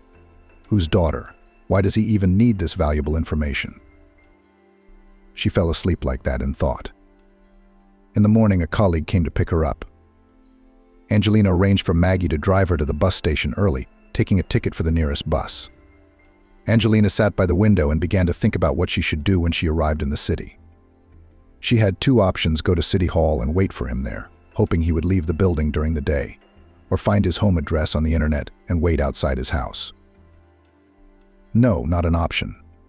And if he gets home at night, how am I going to get back to my town then, where I'll be sleeping on the street? Pregnant is not an option at all, so that leaves only work. You mean City Hall? She arrived in town around 10 in the morning. The weather was fine, a light breeze was blowing, the sun was shining, but it wasn't hot. Angelina strolled quietly through the park near the City Hall. Suddenly she saw a girl who was heading towards the City Hall. She was dressed in a business suit and shoes with a huge stiletto heel. Angelina didn't understand what attracted her to this girl, but she stared at her intently. And then the unexpected happened. The girl twisted her foot, tripped and fell. Angelina ran to her aid. Should I call an ambulance? Are you all right? Angelina asked. I think I twisted my ankle, she said, almost crying. My mom told me not to wear such stilettos. Let me call an ambulance, Angelina insisted. No, I really don't need one. Can you help me waddle to the office? I work at the town hall. Sure, Angelina was glad to be able to get inside the building. They walked slowly to the entrance. The guard, seeing the girl, also offered to call an ambulance, but Chloe, as the name of the fallen, flatly refused. They went up to the first floor and approached the mayor's reception area. We're here. Thank you so much, Chloe thanked her savior. How can I thank you? Maybe coffee or tea? And Angelina realized that this was her chance. No, thank you. No coffee or tea. But I really need some help. I really need to get a few minutes with Oliver. I'm traveling from out of town to give him some important information. But he's a complicated man. He's a difficult man to get to. Can you help me? Angelina folded her hands in a prayer gesture and made pleading eyes. No problem, somehow too quickly agreed Chloe. Why does he accept everyone? You don't know. Our mayor is a unique leader. He is much talked about not only in our city. He has no record of personal issues. If he's in his office and he's not busy, it's easy to get an audience with him. Wow. This is the first time I've ever seen such a thing. Angelina was genuinely surprised. Yes, many people are surprised. So your request is not a problem. You would have got to see him anyway. How about some tea? Especially since Oliver's not here yet. All right. Fine. Let's have tea. Angelina, after waiting for the mayor for about 40 minutes, they were already drinking their second cup of tea when the door to the reception room opened and a very stately and solid man of about 50 entered. He looked more like an athlete, broad-shouldered, trim. It was clear that he spent a couple of hours a week in the gym. He wore a dark gray suit, a light gold shirt of an obscure shade, and a tie. Angelina looked at the face. What if she had seen him once after all? But no, this was a man she would definitely remember. With thick black hair and blue eyes untouched by gray, beautifully shaped lips. But what Angelina liked most of all was his gaze. He looked stern, but with a kind of warmth. It was unclear how this could be combined, but that was the impression this man made, looking intently at the strange girl in his waiting room. Are you here to see me? The voice sounded so loud and confident that Angelina even flinched. Yes, I can, of course, when it wasn't quite comfortable. He smiled and gestured Angelina into the office. The journey to the next chair seemed exciting to Angelina. She realized that she had nothing to fear, but she was still scared. Angelina didn't even notice that she had been sitting on the chair behind the desk for a long time, and the mayor of the city was sitting opposite her and waiting patiently. Yes, he was not delicate. He obviously saw the girl's excitement and did not want to prevent her from tuning in. But he couldn't wait indefinitely for her determination either. I'm sorry, but I have a lot to do. You could get to the point more quickly. Do you need my help? Go ahead, I'll write it down, Oliver said. I'm sorry to interrupt you, and please don't be surprised. I don't understand much of what's going on, but I was told to find you and give you some information. Oliver raised his eyebrows in surprise. I'm not sure what you're talking about. Who told you to do that? What kind of information are you supposed to give me? Angelina thought about it for a moment and decided to be honest about what really happened. At first, the mayor looked at her with distrust and suspicion, but then with interest. And when Angelina finally said what she had come for, the mayor felt unwell and clutched his heart. Are you sick? Angelina was genuinely frightened. Should I call an ambulance? No, I don't need an ambulance. Can I have some water, please? It'll make you feel better. Angelina brought a glass of water and stood next to the mayor. Excuse me, please, but can you at least tell me why you're doing this? Because I've been racking my brain thinking about it. Excuse me, how old are you? Oliver asked me out of the blue. 28. Why? The mayor covered his face with his hands and laughed. Why are you laughing? Angelina was surprised again. But suddenly she realized he wasn't laughing. Crying? Oh, what are you doing? What did I say? Don't cry, please. Oh my God, what a load of rubbish, honestly. If I had known that I would bring this respectable uncle to tears, I wouldn't have come here at all, she thought. The mayor calmed down a little and looked at Angelina with a different look, as if he were studying her. "Can you explain anything to me?" "I don't understand anything Oliver said." Angelina added, "I can't worry, I'm pregnant." "I can't worry, I'm pregnant." Oliver stood up and hovered over Angelina. Hovering because Angelina was 168 centimeters tall and the mayor was clearly over 185. "Your name is Angelina." "That's a beautiful name." "You're pregnant." "Do you have a husband?" "When your mom died, was she ill or sudden death? Where did you live? How was your childhood? Was mom married? Is your grandfather still alive?" The questions came one after another. Oliver addressed the girl as you or you. It was obvious that he was very worried. "Oh my God, I have a daughter. I can't believe it. And I have a grandchild on the way," he said. Angelina went numb. "Father? That's my father? It can't be," she thought. The girl didn't know how to react. On the one hand, she now had a family man. On the other, he had betrayed her many years ago when he abandoned her mother. But Angelina, unlike many women, was not impulsive and always guided by logic and common sense. Therefore, she decided to first listen to her father's version of her birth, and then decide whether to communicate with him or not, though it was clear from his reaction that he was delighted with the news. "Excuse me, if you're so happy, why did you leave my mother when you found out she was pregnant?" Angelina asked. This question was particularly painful considering that she had also been abandoned recently when she found out she was pregnant. "I didn't abandon your mum. What's more, I didn't even know she was pregnant. If you give me a chance, I'll tell you everything and explain everything," Oliver replied. "Of course, I'd really like to hear from you what happened all those years ago and why you broke up.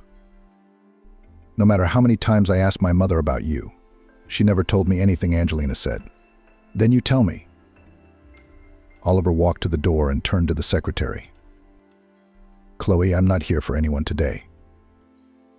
Then he returned to the table and sat down opposite Angelina, as if deciding where to begin his story.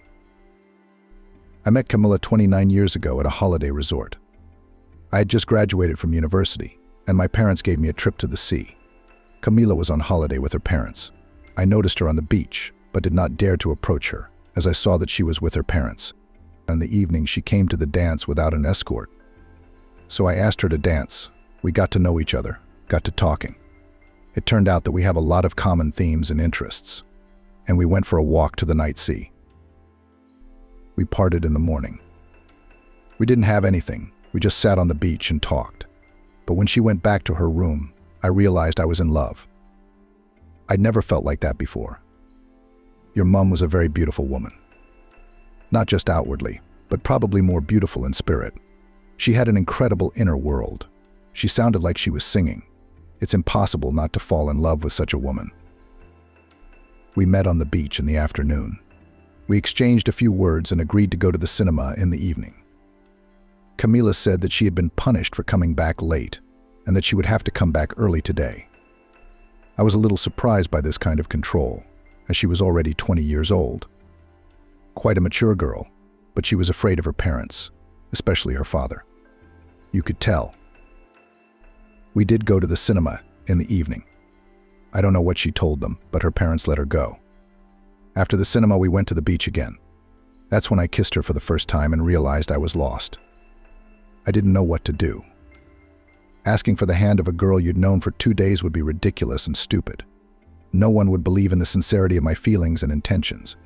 But they were, both feelings and intentions. We sat on the beach until 2 a.m. and I walked her back to her room. The next day, Camila was not on the beach, nor did she appear in the dining room for dinner. I noticed that Camila's mother had taken her portion with her. I thought she was ill. The change of climate, the cool nights, so I decided to visit her. I went to their room and knocked. The door was opened by her mother, and she asked me in a disgruntled tone what I wanted. "I can honestly say that we met recently and I like your daughter," I said. "I noticed she wasn't here, so I came over to see if she was okay. Maybe she was ill." To which I received a very specific answer. "It's none of your business what's wrong with our daughter. The frown and other young ladies young man did not raise for you. One slammed the door in your face. I wasn't prepared for that attitude. I'll be honest, I was surprised by the behavior of parents, such a rigid framework in relation to an adult, which was already Camila. 2 more days passed. Camila finally showed up on the beach, but she was different. It was as if she'd been replaced. Even the sparkle in her eyes was gone. I had to talk to her. I got a boy about 9 years old to carefully hand her a note that said, "I'll be waiting for you tonight." Camila arrived almost an hour late, but I would wait until morning. To be honest, I was really looking forward to this conversation and wanted to find out what was going on. "Oliver, I can't explain everything to you because it's hard for a normal person to understand," she began. "And you and I can never be together." "Why don't you like me?" I asked Camila. "I like you. I like you a lot. But my father doesn't like you. He doesn't like you very much. And I would never go against my father's wishes." Oh my God, what is this medieval stuff? I wondered. "Do you really let me decide for you who you should live with and marry?" "I don't want to, and I won't discuss it with you," Camila cut her off. "I'm sorry, but I really can never be with you," Camila said, crying. I could see that she was crying from resentment and despair, from this wild injustice and stupidity. I put my arm round her shoulders, and suddenly she turned her head and kissed me on the lips, really, and with such desire that I couldn't resist. And it happened. It was the first and only time. I never saw her again. In the morning, when I got to the beach, they were gone. Then I found out they'd left at dawn. Apparently as soon as Camila got back to her room, because we didn't break up until the morning. That was the story. Oliver sighed. I wanted to find her. I knew her last name and the city she came from, but I didn't dare. A year or so later, I happened to be in that town, and I even found her address and went to see her. But my father opened the door and just threw me down the stairs, said he'd kill me next time. Angelina listened with bated breath. That her grandfather was strict and tough, she knew, and from her mother's words. But to be so. But that her mother had broken, that was obvious. Knowing the whole story now, Angelina understood why her mother had become so callous and rude. She felt sorry for her. But why did she do that to me, then Angelina wondered. Why, on the contrary, did she keep me away from her and behave to me as her parents did to her? She must have understood, as no one else could, how hurt and offended I was. But apparently the pressure that she has experienced all her life squeezed out of her all the good that still remained in her soul in her youth. "Are you married?" Angelina asked Oliver. "No," he answered. "I've been going through this love for a long time, trying to forget Camila. Then I went out with other girls, but it wasn't the same. Emptiness in my soul. I'm so used to being alone that I don't care anymore. But your appearance in my life is a breath of fresh air, a ray of sunshine in a dark kingdom," Oliver said. "I don't know what other epithets to use in honor of your arrival. And with a grandson, jackpot, as the young people say. I'm really glad I have you now. Tell me about yourself, please. Where do you live? What do you do? Do you have a boyfriend? I'm interested in everything." And Angelina told her father everything she remembered about her childhood, about her relationship with her mother, which could hardly be called warm, about her illness, death, about moving to another city, failed relationship with Jonathan, and about the brightest and wisest person, Kimberly. "I want you to live with me," Oliver said. "There's so much to catch up on. I can't leave Kimberly. She doesn't have anyone else but me, you know. Let's use the first name. It's not like I'm a stranger to you. As far as Kimberly's concerned, I wouldn't mind if you came with her. It's more fun that way." Angelina looked at her father in surprise. "So she's a complete stranger to you. She helped you in your time of need and supported you. So I'm grateful to her too. Well, it's settled. You're moving in with me."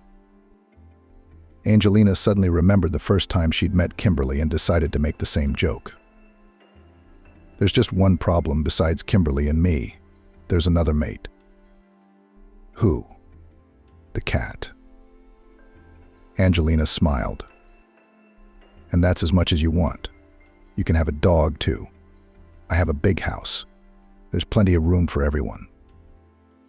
I'll have to go to my town to get my things and explain everything to Grandma. Prepare her somehow. Sure, I understand. But let's do it this way. Tonight you'll stay at my place. And tomorrow Thomas will take you to get your things and your grandmother.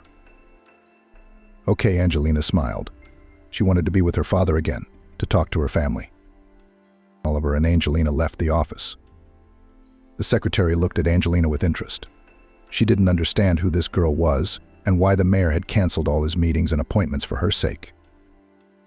They went to a restaurant to have lunch and continue their acquaintance over conversation. Oliver asked Angelina about her tastes, hobbies, favorite foods, books, and films. It was as if the father had decided to find out everything he could about his daughter in one day. Angelina answered and asked counter questions. She was also interested to know something about her father. Their conversation was interrupted by a phone call. The number was unknown. Angelina initially wanted not to answer, but then decided to pick up the phone. What if it was from her new job? "Hello, are you Angelina?" She heard an unfamiliar female voice. "Yes, who is it?" For some reason, the girl was frightened. "It's the doctor from the hospital where Jonathan is now. Do you know this man?" "Yes, I do. Do you want to know what happened to him?" A woman's voice asked sternly. Wondering what happened to him. Angelina was puzzled. They'd broken up. Why are they calling her? He has parents. They live in another city, but still he has someone to call. "He was in a car accident and asked me to call you." "What about him?" Angelina asked. "He's in serious condition. Can you come to the hospital today?" "No, I'm in another city. I can't physically get there today. I will come tomorrow morning." Angelina checked the number of the hospital and that Jonathan was in the intensive care unit, not the ward. "Was something wrong?" Oliver asked. "Do you need help?" I don't even know how to act or what to say." Angelina explained the situation. "I think you should go and visit the man. I'm not saying you have to forgive him and sit in his room. Absolutely not. But you should go and see him. You've been in a relationship for 2 years, so he's not a stranger to you." "Yes, you're right, Dad." Angelina called him Dad for the first time, and Oliver had tears in his eyes. It was so surprising. Such a serious grown man was so sensitive. "Thank you," the father said and took his daughter's hand. "For what?" Angelina didn't understand. "For calling me Daddy." They left the restaurant and drove to his house. The mayor's house stood out among the other private properties. Angelina looked curiously at the huge house, which looked more like a castle. Oliver caught her gaze and realized what she was thinking. "Don't look at it because it's so big. I used to have a construction business. I built this house before I got into politics, so it's fair and legal." I didn't think anything of the sort. Angelina felt embarrassed, because that was what she had thought at first. All right, her father smiled and pretended to believe her. Angelina entered the house and was stunned. She had never seen such beauty, except in the cinema. Everything was competently and originally organized. It was obvious that a very good designer had worked here and thought over every detail of the house. Angelina walked around and looked at the furniture, paintings, statuettes, vases, crockery. She was very interested. "Come on, I'll show you your room," Oliver said. They went up to the first floor. There were several doors. One of them led to a room. The father opened the door and gestured for his daughter to come in. The room was decorated in a soft green color. It was so delicate, barely noticeable, and incredibly pleasing to the eyes. In the center of the room stood a huge bed. Along the wall was a snow-white wardrobe. On either side of the bed were the same white-colored nightstands, and on them stood small lamps. Everything was so beautiful, so perfectly clean and shiny that Angelina was afraid to touch it all, lest it get dirty and leave marks. Her father looked at her and smiled.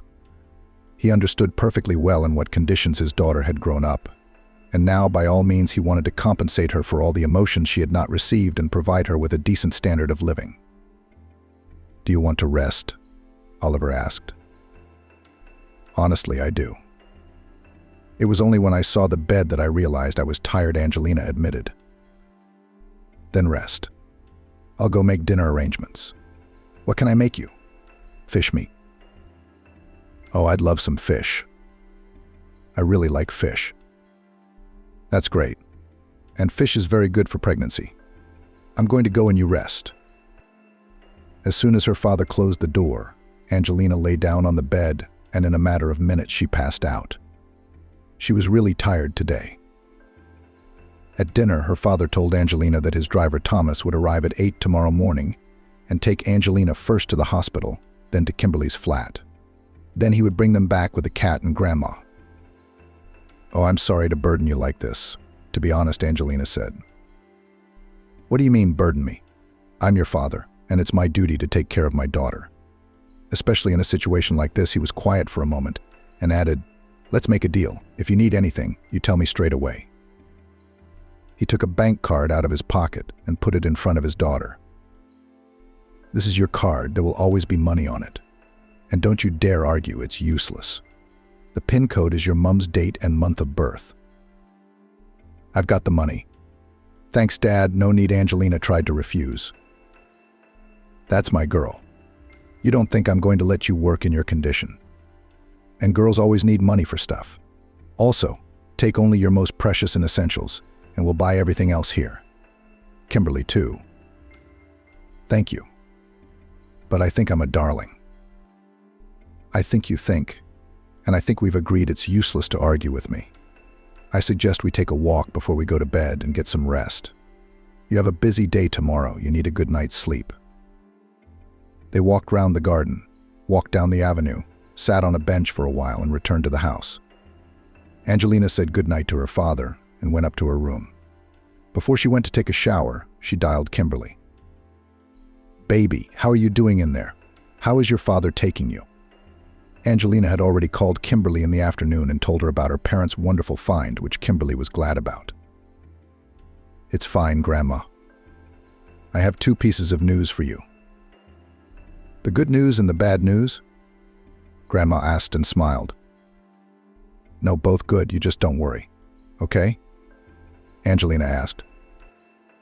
So to begin with, it's usually after you say that you have to worry. Dad wants me to come and live with him. That's really good news and absolutely the right decision. You should live with your dad. What's the other news? Grandma, Kimberly, I really want you to come with me. Please, please, please, please. Daddy personally invites you to come live with us. He doesn't want to leave you alone. There was silence on the phone. Angelina was afraid for Grandma and shouted, Grandma, are you all right? Yes, Kimberly answered through her tears. It was only now that Angelina realized she was crying. Why are you crying? Why are you crying? I'm not leaving you. On the contrary, I want you to come with me. You're coming. Okay. Thank you, baby. But I don't think it's a good idea. I'm a stranger to you, especially to your father. Why would you want me as a burden? Oh, how can you say that? What burden? You're very much my own person. You practically saved me. I can't leave you. And I'm not going either. Okay, I'll think about it till tomorrow. You're coming tomorrow, right? Yes, I'll come to see you. The hospital called. Jonathan had an accident and gave the doctors my number for some reason. I'll have to pop round to the hospital and see what's going on. And then I'll come straight to your place to pack. Okay, baby. Well, good night, and I'll see you tomorrow. Good night. Shh. Angelina showered, went to bed, and fell asleep with a happy smile on her face. In the morning after breakfast, Angelina got ready for the road. Annie, her father's au pair, made her sandwiches, put biscuits and water in a small basket. Take these in case you want a snack on the road. You can't go hungry, she said thoughtfully. Thank you very much, Angelina said. Angelina and her father went outside just as the car pulled up. Thomas, her father's driver, got out. Angelina saw him and froze in place. He looked incredibly like her favorite actor. Come on, it doesn't work that way for such a handsome man to work as a simple driver, she thought, and quietly asked her father. Is this your driver? Yes, but Thomas is not just a driver, he's also a security guard. He's a master of sports in Sambo. There was a small injury, and he had to retire from professional sports. He's a very nice and educated guy. When you talk to him, you'll understand, Oliver replied. How interesting, Angelina said with burning eyes. Thomas, I trust you with the most precious thing in life, my daughter. Keep an eye on her, you answer with your head, Oliver said in a serious tone. You have a daughter? That's the first I've heard of it, Thomas said in surprise. You wouldn't believe it, I just found out yesterday. You see how miracles happen in life. Don't you believe in miracles? Oliver smiled and repeated, don't drive. Drive carefully, as if you had a crystal vase in the car. Don't worry, everything will be fine, the driver assured her, and took a small basket of groceries from Angelina's hands. Angelina hugged and kissed her father and got into the car. For the first 10 minutes they drove in silence. Angelina felt uncomfortable because Thomas looked so much like a famous actor, and she was embarrassed to even look at him. Thomas looked at the road and waited for his valued passenger to want to talk. If she didn't, then so be it. Angelina made up her mind and spoke first. Thomas, do you know that you look like the actor Thomas Clinton? And Thomas laughed. How do I look like him? Except for the name.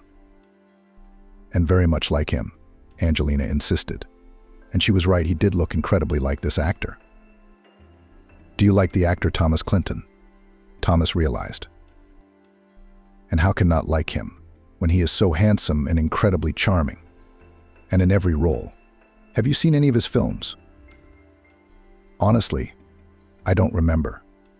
I don't really remember actors. Bad memory? No, I just remember actresses better, Thomas smiled. I'm a normal man. I like women. Angelina blushed deep red with embarrassment and even felt a pang of jealousy. And for some reason she felt uncomfortable that Thomas had said that. Angelina, are you a film buff? Why not? I just love our films and serials. I don't watch foreign ones at all. And I have a good memory, so I remember the actors I like and enjoy watching. What do you do besides watching films? I live. I work. Are you married?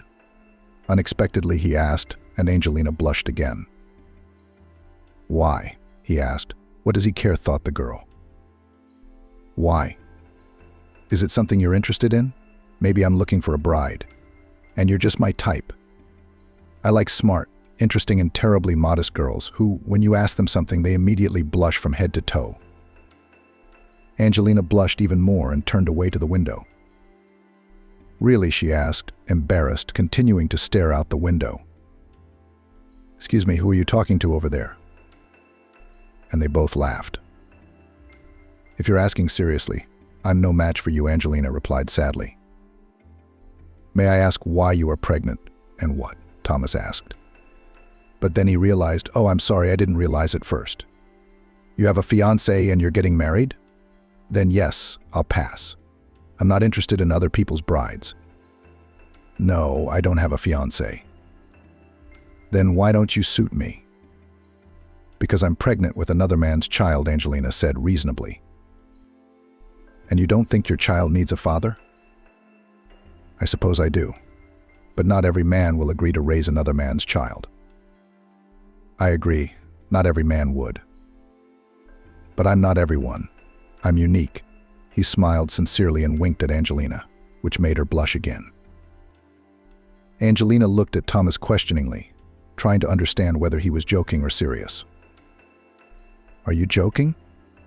I don't think this is a joke, Angelina said. No, I'm not joking. You're an incredible girl, I can tell. And you have a special energy that affects me. I've never felt this kind of emotion before. How old are you, Thomas? Angelina asked. Does it matter? Yes. I'm 34. 34, Angelina was surprised. For some reason she had thought he was no more than 25. Not badly preserved. Yes, Thomas joked again. Angelina liked his sense of humor very much. It was peculiar, of course, but subtle and original. Rather the opposite, too good. I thought you were no more than 25, the girl said honestly. Come on, really? Yeah, it's great. It's probably because of my resemblance to Konstantinov, Thomas joked again. And they both laughed. Angelina didn't notice how they arrived in the city. She enjoyed talking to Thomas so much that she didn't want to part. She gave him the address of the hospital and told him to stop by there first. As Angelina got out of the car, she suddenly yelped and clutched her stomach. "What's wrong? Are you ill?" Thomas was frightened. "There's no doctor." "I think the baby moved," Angelina smiled. "It's the first time." "Yes? Can you imagine how good it feels? You can see what an important moment I'm witnessing. And you say the baby is a stranger." "Can I touch it?" he asked, and without waiting for an answer, reached out his hand to Angelina's belly. "Yes," Angelina said, and was embarrassed again. But the baby was quiet and Thomas didn't feel anything. "Don't be upset. The first time is always like this, I've read. The bigger the belly gets, the more often and better it will feel." "You have given me hope now," Thomas smiled. Angelina smiled back, but said nothing. She really liked Thomas, but the possibility of them being together seemed very remote. "I won't be long. Please wait for me in the car," Angelina asked and walked towards the hospital. She easily found the intensive care unit and learnt that Jonathan had been transferred to the ICU. "Can I visit him?" she asked the doctor. "Yes, you can. I'll take you there." Angelina entered the room, which was empty except for Jonathan. He was lying against the wall and staring at the ceiling, but when he saw Angelina, he became animated and even happy. He had fractures in his arm and leg on his right side. There was a large abrasion and bruise on his face. "Hey, Jonathan, what happened?" Angelina asked and sat down next to him on a chair. "Hello, darling. It's so good to see you," Jonathan said almost sincerely. "Don't ask me what happened. We were in such a mess with Andrew." "Is he alive?" "He's alive, but he's worse than I am. He's got a problem with his spine." "That's too bad. I'm sorry, what about you?" "Fractured arm, leg, and some other problem with my foot. We need to operate right away." "I see. How are you doing? How are you doing without me?" "I'm fine. I live. I work." "Do you miss me?" Jonathan asked hopefully. "Not anymore. I'm used to it. Or rather, I'm used to you. You hurt me too much." "I'm sorry, please." Angelina wondered, did he really want them to be together again, and was he ready to raise a child with her? Maybe the accident had changed his outlook, and now he would ask her to marry him. But the reality turned out to be completely different, and what Angelina later heard shocked her. "I'm sorry to you, of course, but you haven't exactly been fair to me either. I told you I didn't want kids, and now, surprise, surprise, I'm pregnant. How am I supposed to react?" "I don't understand. Are you apologizing or blaming me?" Angelina clarified. "Apologizing in a very peculiar way, I must say. I need your help, obviously. I need money urgently, and a lot of it I have to have an operation. My parents don't have that kind of money. And I just bought a car." "I don't have any money either," Jonathan said. "I don't have any either. Don't you know that? You have a flat and you can sell it." Angelina hadn't expected such insolence. "I'm sorry, I have to sell my flat and pay for your operation. Did I get that right?" she wondered. "Yes, we are not strangers, and we should help each other in a difficult situation. And I have a very difficult situation, and I have no one else to turn to." "Don't you think that's a bit much?" "No, I don't. Did you have an abortion?"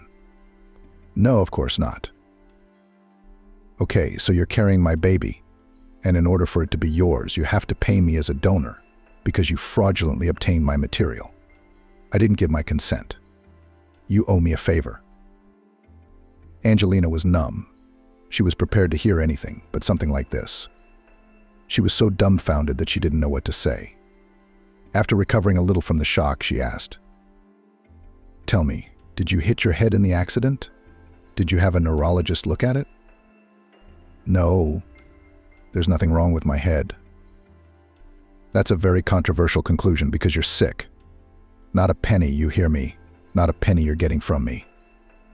I thought you really wanted to apologize and raise our child with me. I was even prepared to ask my father for help. But after what I've heard, don't even get your hopes up.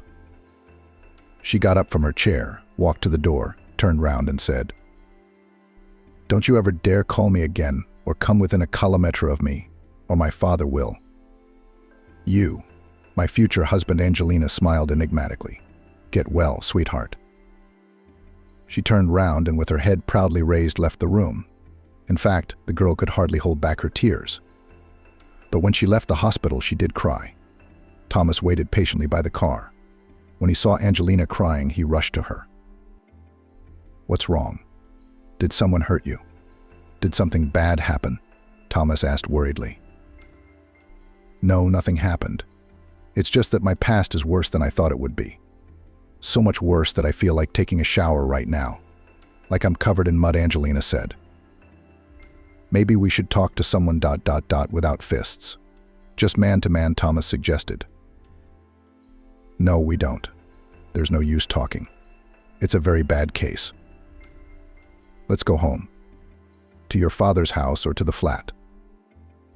"The flat, of course. We have to pack and pick up Grandma."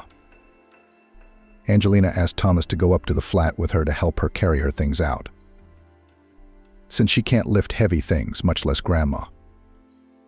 Kimberly was baking pies. The smell could be heard even in the entryway. "Grandma was making pies.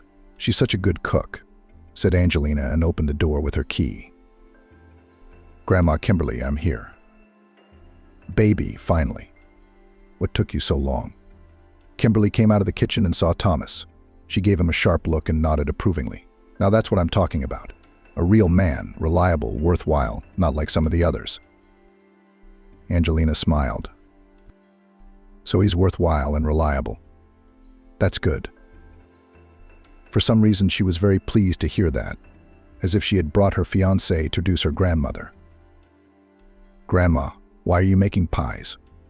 "We have to go," Angelina argued. "How? I've already done everything, and we'll have something to eat on the road. Did you pack your things quietly, baby?" "I'm not going. What do you need me for?" "An old, sick man. Your father's probably glad he's got a daughter now, and then he'll kick me out and I'll be on the street. I'd rather live out my days here. So, here's the deal. 1. If you're not going, I'm not going. 2. My father's a normal man, and he's smart, judging by his position. And he thought about it before he said it. And 3. I will never let anyone kick you out on the street." "How could you think that about my father? How could such a bad man give birth to a good girl like me?" Thomas commented modestly and smiled. The women laughed. "We have another hour to pack, so we don't have to drive at night. Then we take only the most valuable, expensive and necessary things to Grandma.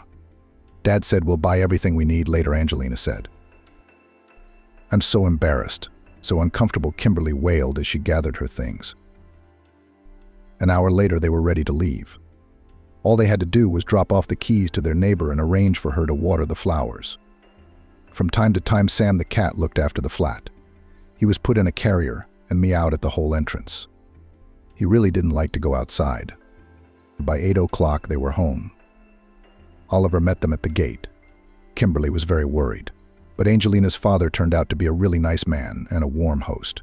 He gave her grandmother a room on the ground floor so she wouldn't have to run up and down the stairs every day. The room was next to the library, which was a real gift to Kimberly. She read a lot, despite her age and deteriorating eyesight. Sam the cat was let out in the middle of the living room and proudly walked around his new domain. Oliver wanted to let Thomas go home, but Angelina insisted he stay with them for dinner. "Daddy, can I have a word with you?" She turned to her father. Sure, they stepped aside and Angelina asked, "Say, and if suddenly I want to marry, you will not object?" "Did the baby's father come to his senses and propose to you?" "No, but you've been to see him. Maybe you need some help. Should I get involved?" "Angelina, I realize you've broken up, but you have to stay human and help even your exes in difficult situations." Angelina looked at her father, wondering whether to tell him what Jonathan had said. But after thinking about it, she decided to tell him. Oliver was angry at first, then laughed. God, how impoverished the male species had become. What kind of a man would have to be to think of such a thing? What a nightmare. Yeah, Dad, I'm shocked too. So wait, then who are you going to marry? Or is there something else I don't know? Oliver asked. You remember the story of how you and Mum met, don't you? I think I'm in a similar situation. I just feel like he's my man. And he said he was looking for someone like me. It's amazing how history has a way of repeating itself. Are you sure he's a good man? Dad asked. Will you introduce us before the wedding? Dad, don't you worry. Angelina paused for a moment, took a breath of air in her chest and blurted out. It's Thomas. Oliver looked at his daughter in surprise, then looked at his driver, who was stroking Sam's cat and talking to Kimberly.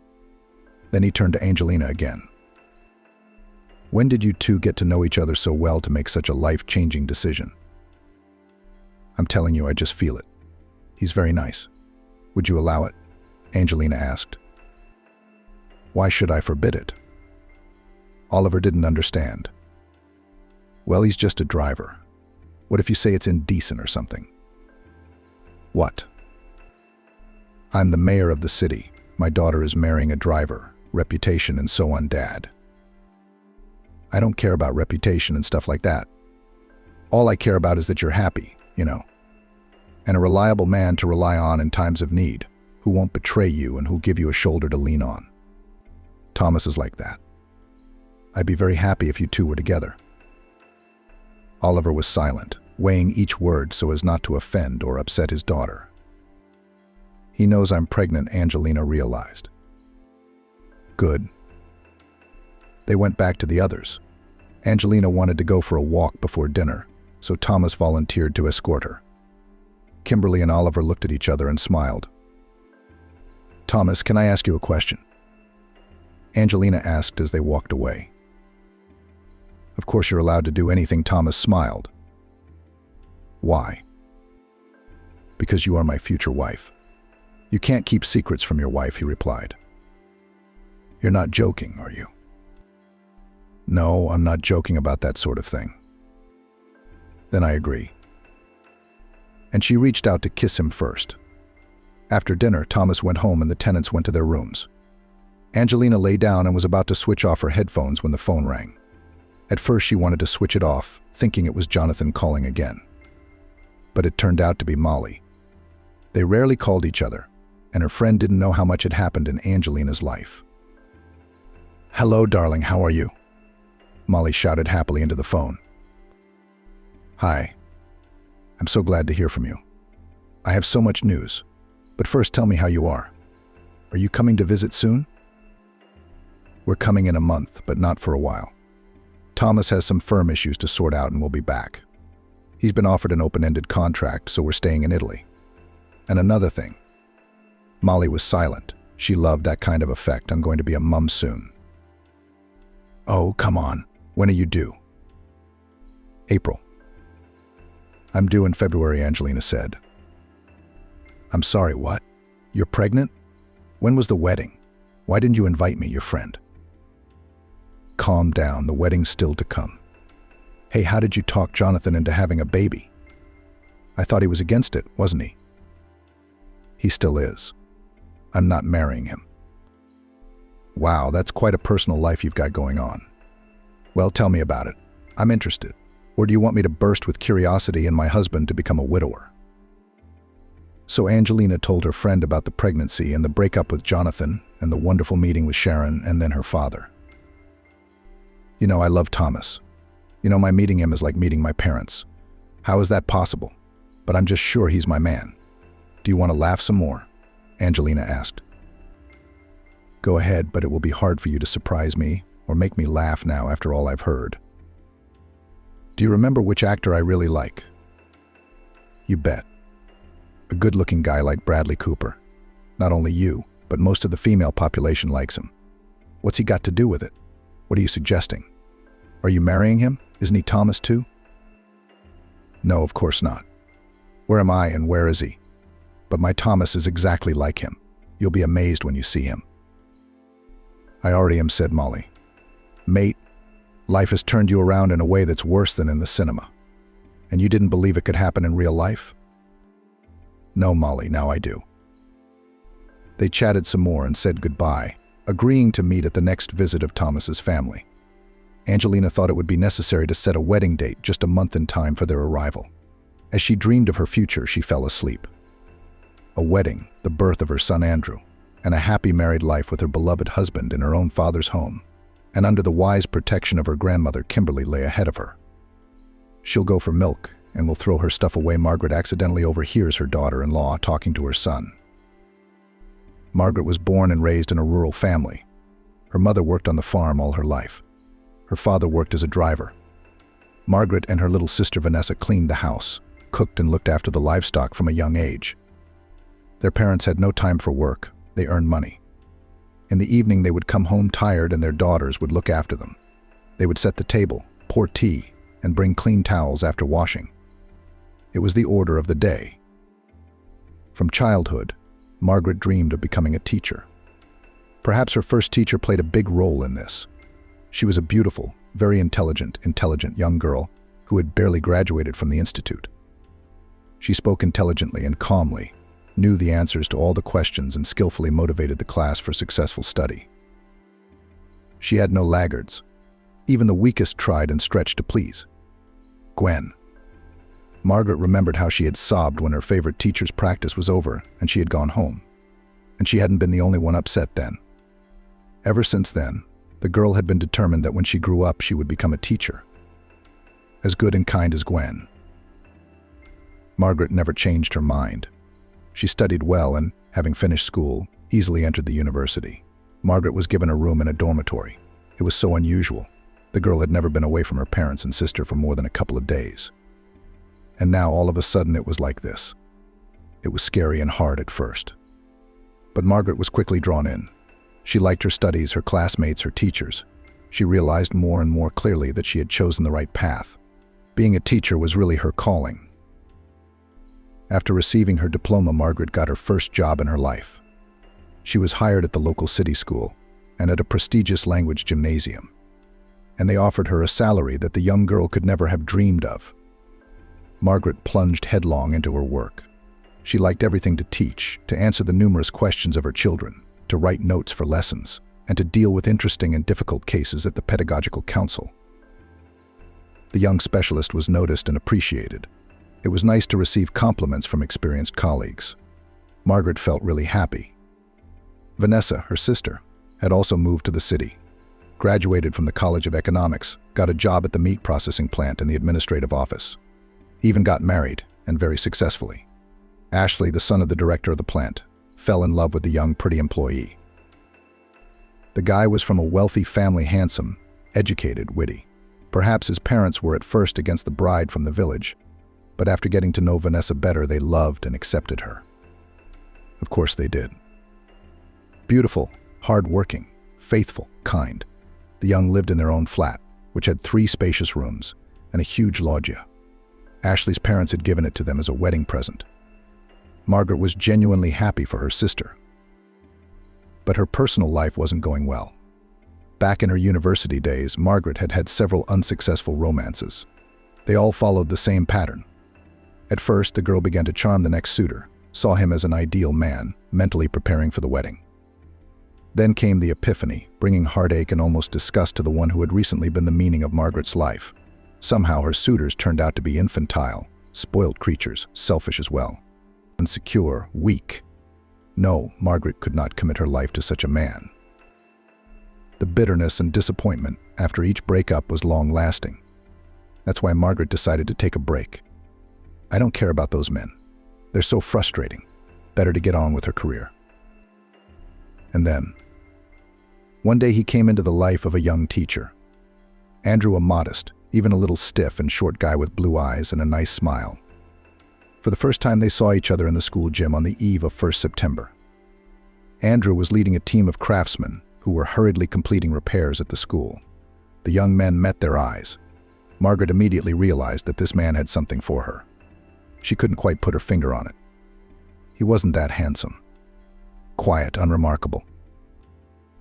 And he flushed to the roots of his hair at the sight of Margaret and turned away, embarrassed. It seemed very sweet and touching.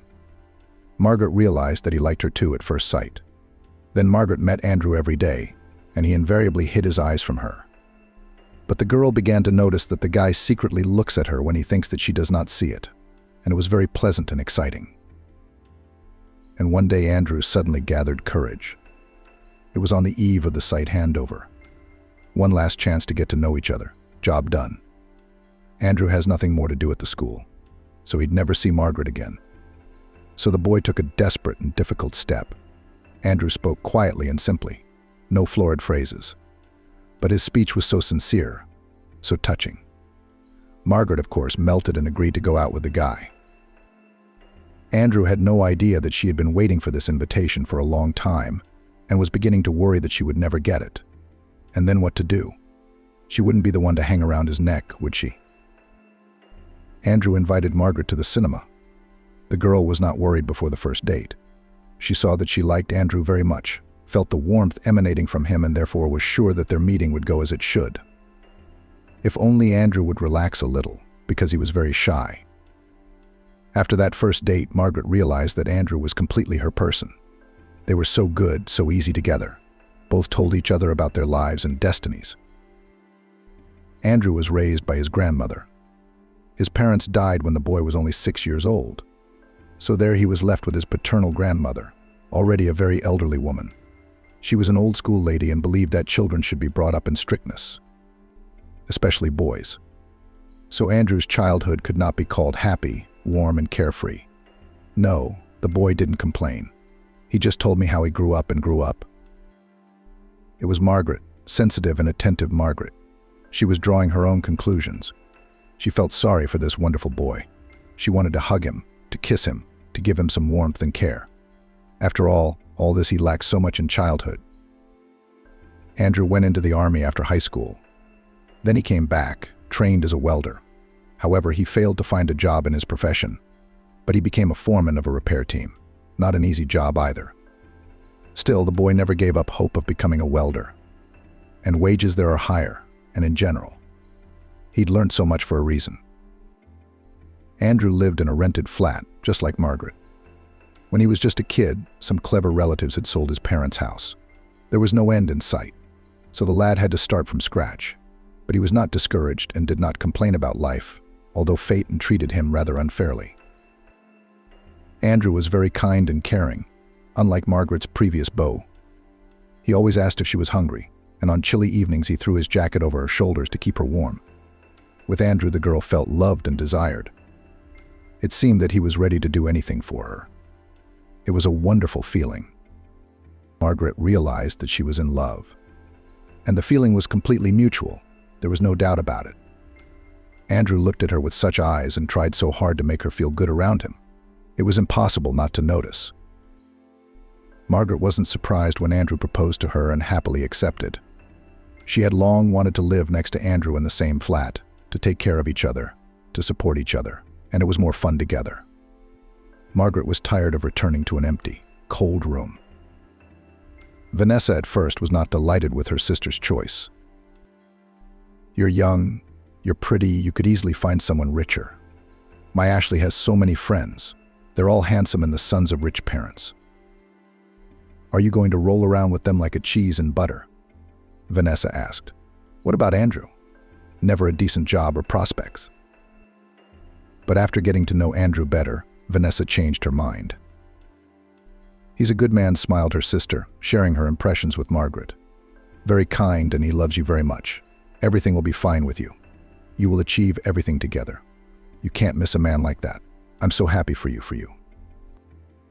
Andrew and Margaret got married. They lived in his rented flat, and Margaret's golden years began. The young husband tried to help his wife in every way. He did a lot of things for her, and even as he had once dreamed, found a new job, got a job as a welder at a construction site. He took part-time jobs, did not refuse the opportunity to earn money, as he was saving for his own flat. Andrew dreamed of buying a 2-bedroom flat in a prestigious neighborhood with many good schools and playgrounds, so that his and Margaret's future children would have a happy childhood. Andrew often made surprises to his young wife. He would give her a ring, or just come home with a bouquet. Margaret felt the happiest in the world and thanked fate for such a loving and caring husband. The young couple spent hours talking about everything in the world, discussing films, stories from the lives of friends or relatives, making plans. Sometimes they argued, but always found a compromise. They liked the same films and books.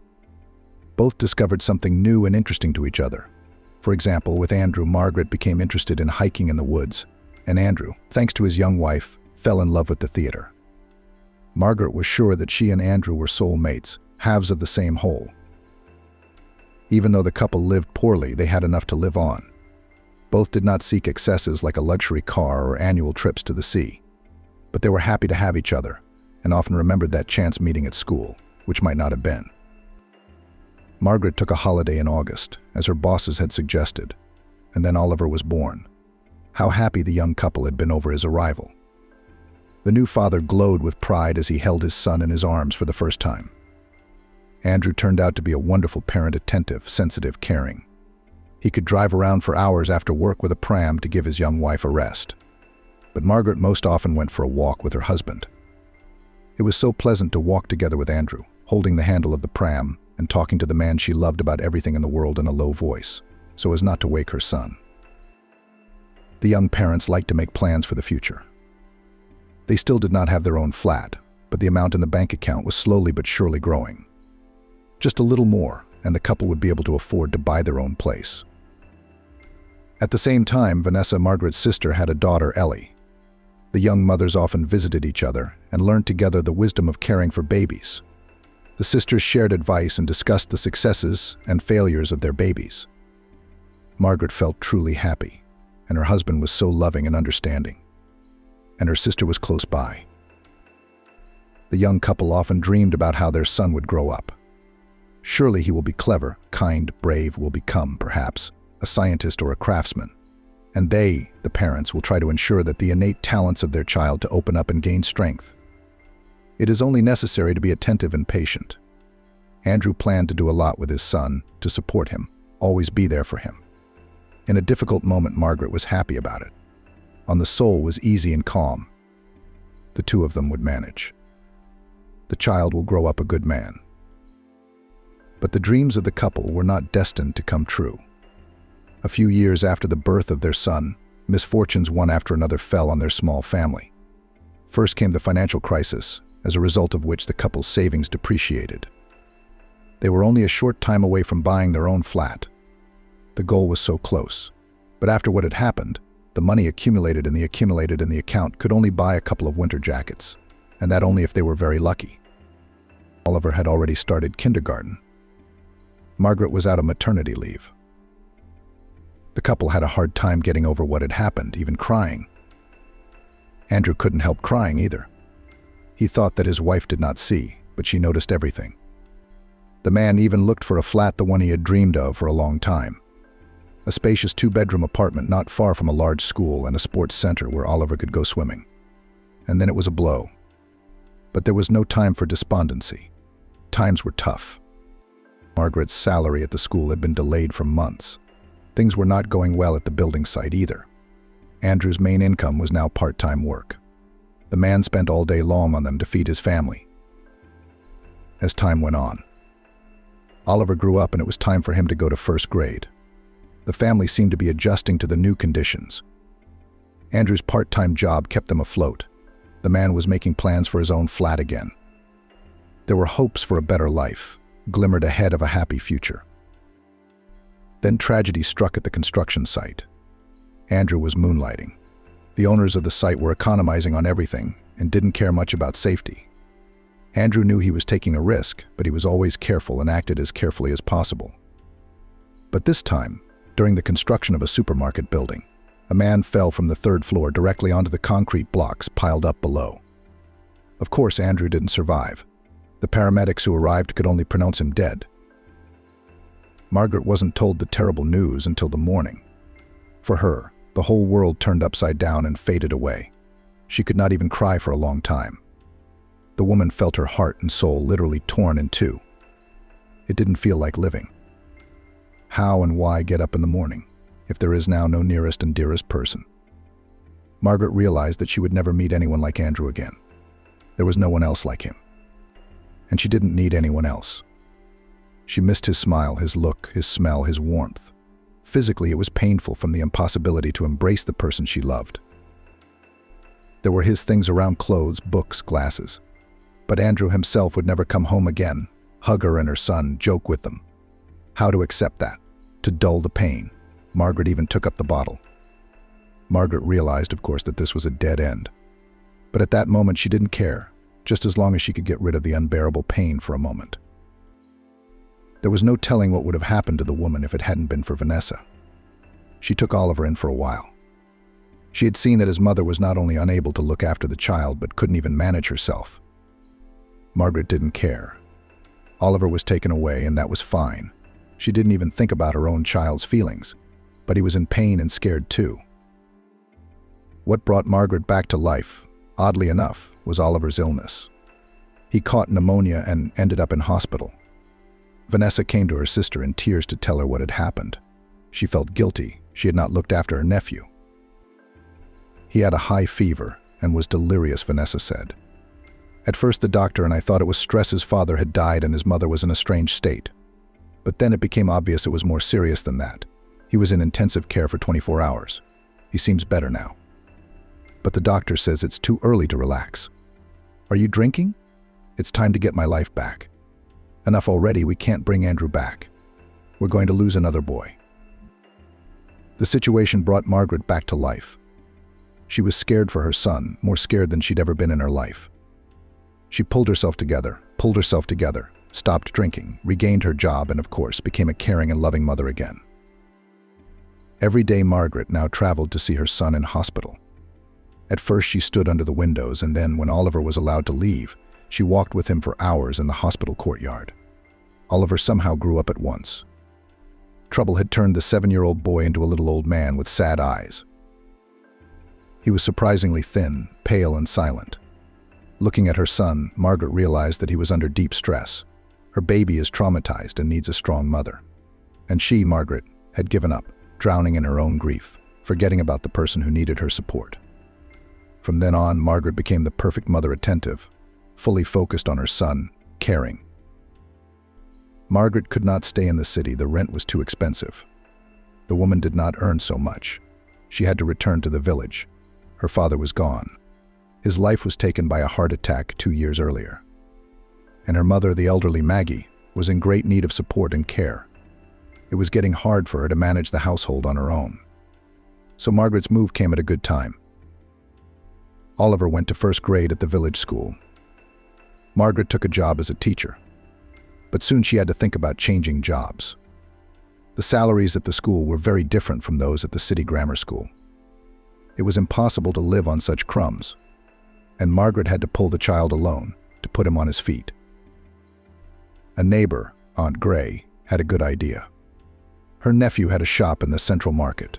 He sold clothes, shoes, accessories. He needed a salesman, someone decent, someone he could trust. His nephew promised Aunt Margaret a good salary, Aunt Nura said. He also offered a percentage of the proceeds. Margaret was also quite happy with the 2x2 schedule. It was hard, of course, to part with her dream job. After all, teaching kids is Margaret's true calling. The woman knew from childhood what she wanted to be. But what can you do when times are so hard? She and Oliver need something to eat. What wouldn't you do for a child? It was with great regret that Margaret left school. She missed her pupils, her colleagues, and her school life for a long time. Her heart sank every time she saw children dressed in uniform on the street. But new realities awaited Margaret. Working in the market was not easy. Capricious customers who didn't know what they wanted. Scandalous traders, competitors, the material responsibilities, and traveling took up a lot of time and energy.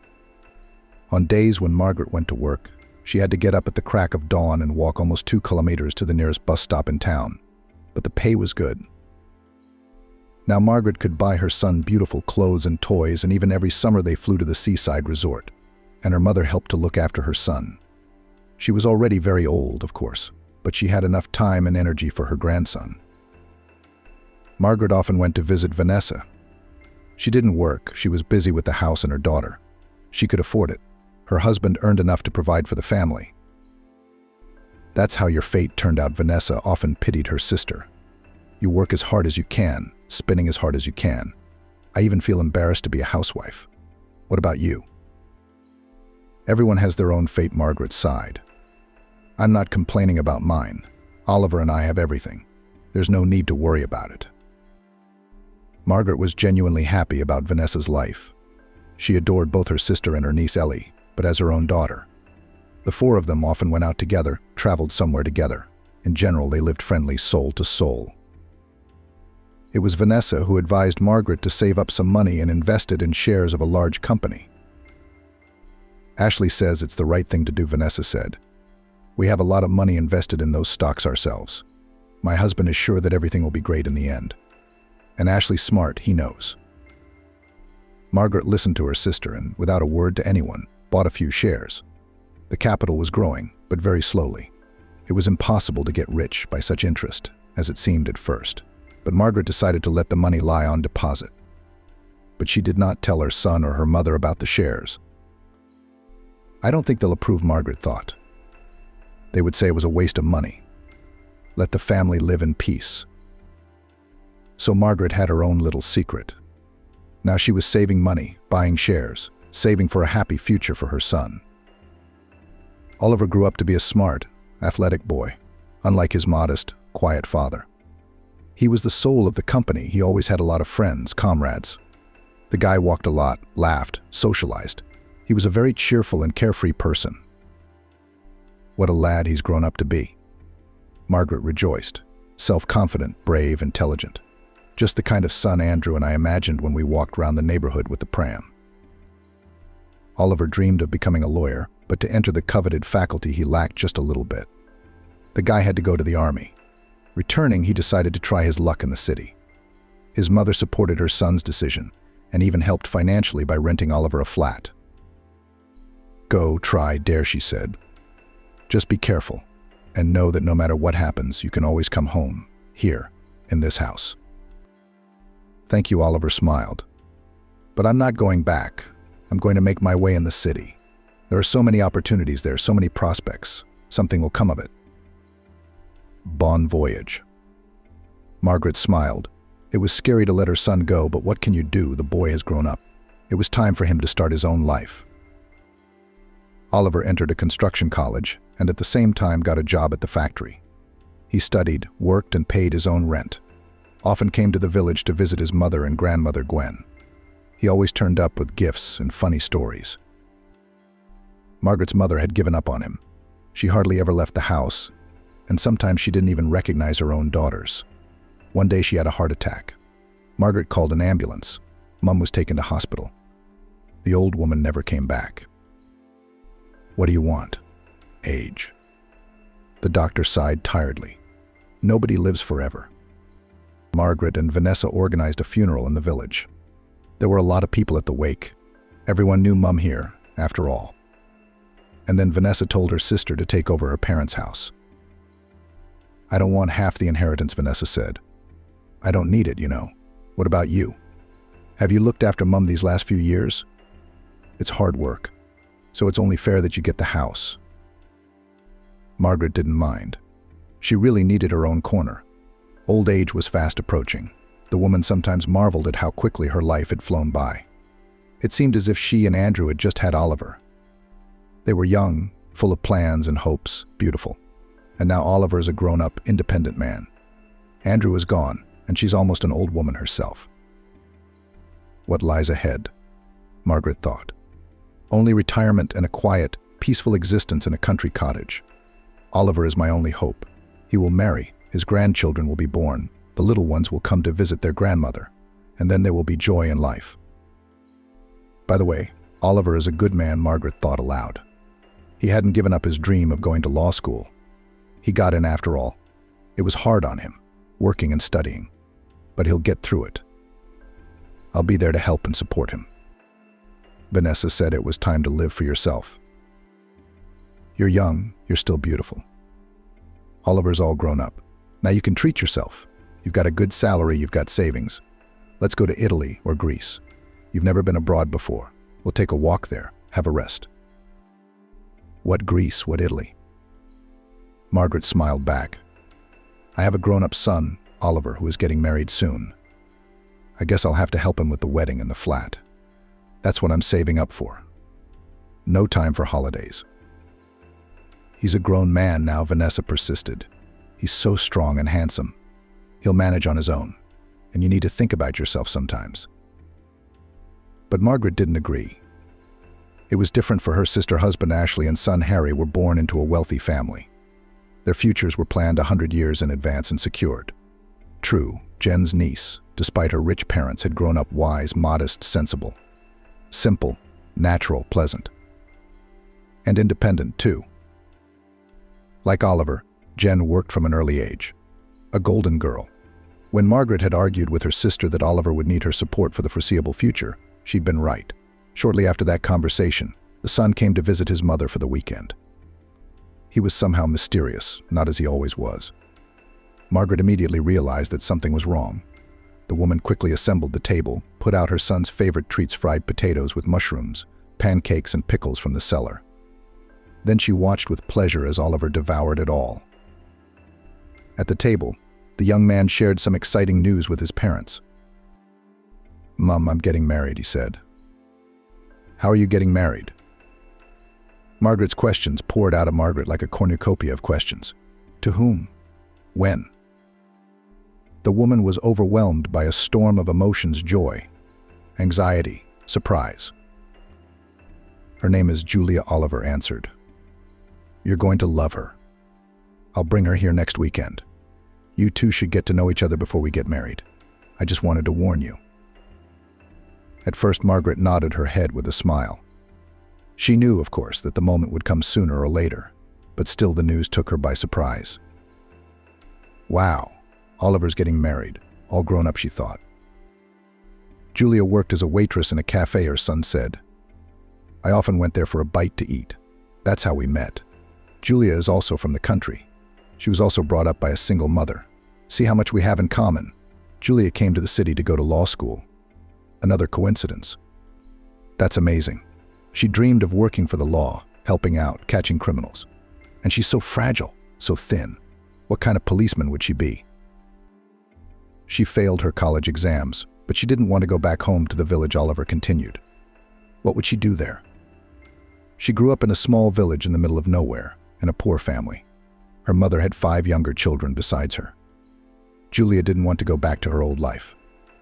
So she took a job as a waitress in a cafe. She got a room in a hostel, so she lived a little, worked a little. "How long have you two been together?" Margaret asked. 6 months. Almost Oliver smiled. Margaret knew from that smile that her son was in love. "She's a good girl, taking care of me. She cleans the house, she cooks. I mean, we've been living together for 4 months now, almost in my rented flat. The other day I proposed to her." "So that's it," Margaret said. "There's so much to prepare. To book a wedding hall, to find outfits for the bride and groom, to hire a presenter, to plan the menu, and to send out invitations." "Mom, we've decided we're going to do without all that," Oliver said simply. "We'll just do it quietly at the registry office, that's all." "As you wish," Margaret nodded. She'd painted a picture in her head of her only son's ideal wedding a long time ago. It was a joyous celebration, with a crowd of dressed-up guests, a ringing toastmaster, a huge cake, and a table bursting with treats. Decorated with balloons and ribbons, cars, dancing. A beautiful bride and a happy groom. But if the young people decided differently, so be it. After all, it's their holiday. The following weekend, Oliver came to his mother's house with the bride. Margaret did her best to prepare a sumptuous table. She made salads and meat. The appetizers on the plates could have made a poem, Margaret thought. She was very anxious to please her future daughter-in-law, to show Julia that she was welcome in the house. The guests were carefully prepared for their arrival. They were careful not to say the wrong thing, so that Oliver would not be ashamed of his mother. Julia was a thin girl of short stature, with large dark eyes, thin eyebrows, and thick fringes. She was dressed simply but tastefully in elegant dress, low-heeled shoes. At first the guests and the hostess felt a little uneasy. Julia, looking round carefully, was silent. Apparently she was too shy to say a word. Only after a while did Margaret realize that this modesty was feigned. Julia was just looking around, choosing a tactic of behavior, drawing conclusions. The atmosphere at the table was resolved by Oliver. He joked, amused his ladies, threw up interesting topics for conversation. Oliver was always so lively, energetic, companionable. During the conversation, it turned out that Julia was really from a very poor and disadvantaged family. The girl charmed Margaret at the first meeting with her modesty. Oliver's fiancée had a very sweet smile. And how did she look at her fiancé? Her eyes shone with tenderness and love. The boy, however, answered Julia in the same way. He held her hand, now and then hugged her around the waist. There was love and harmony between them. Margaret looked at them and her heart rejoiced. Oliver and Julia were married. Margaret suggested that the young people have a celebration in a cafe. Not a real wedding with a host and decorated cars, but a proper celebration with their friends. She'd even put up the money for it. Margaret had savings. Over the years, the woman had managed to put aside a certain amount. Plus the shares, bought on her sister's advice, had risen in value. At first, Margaret dreamed of buying a flat in the city.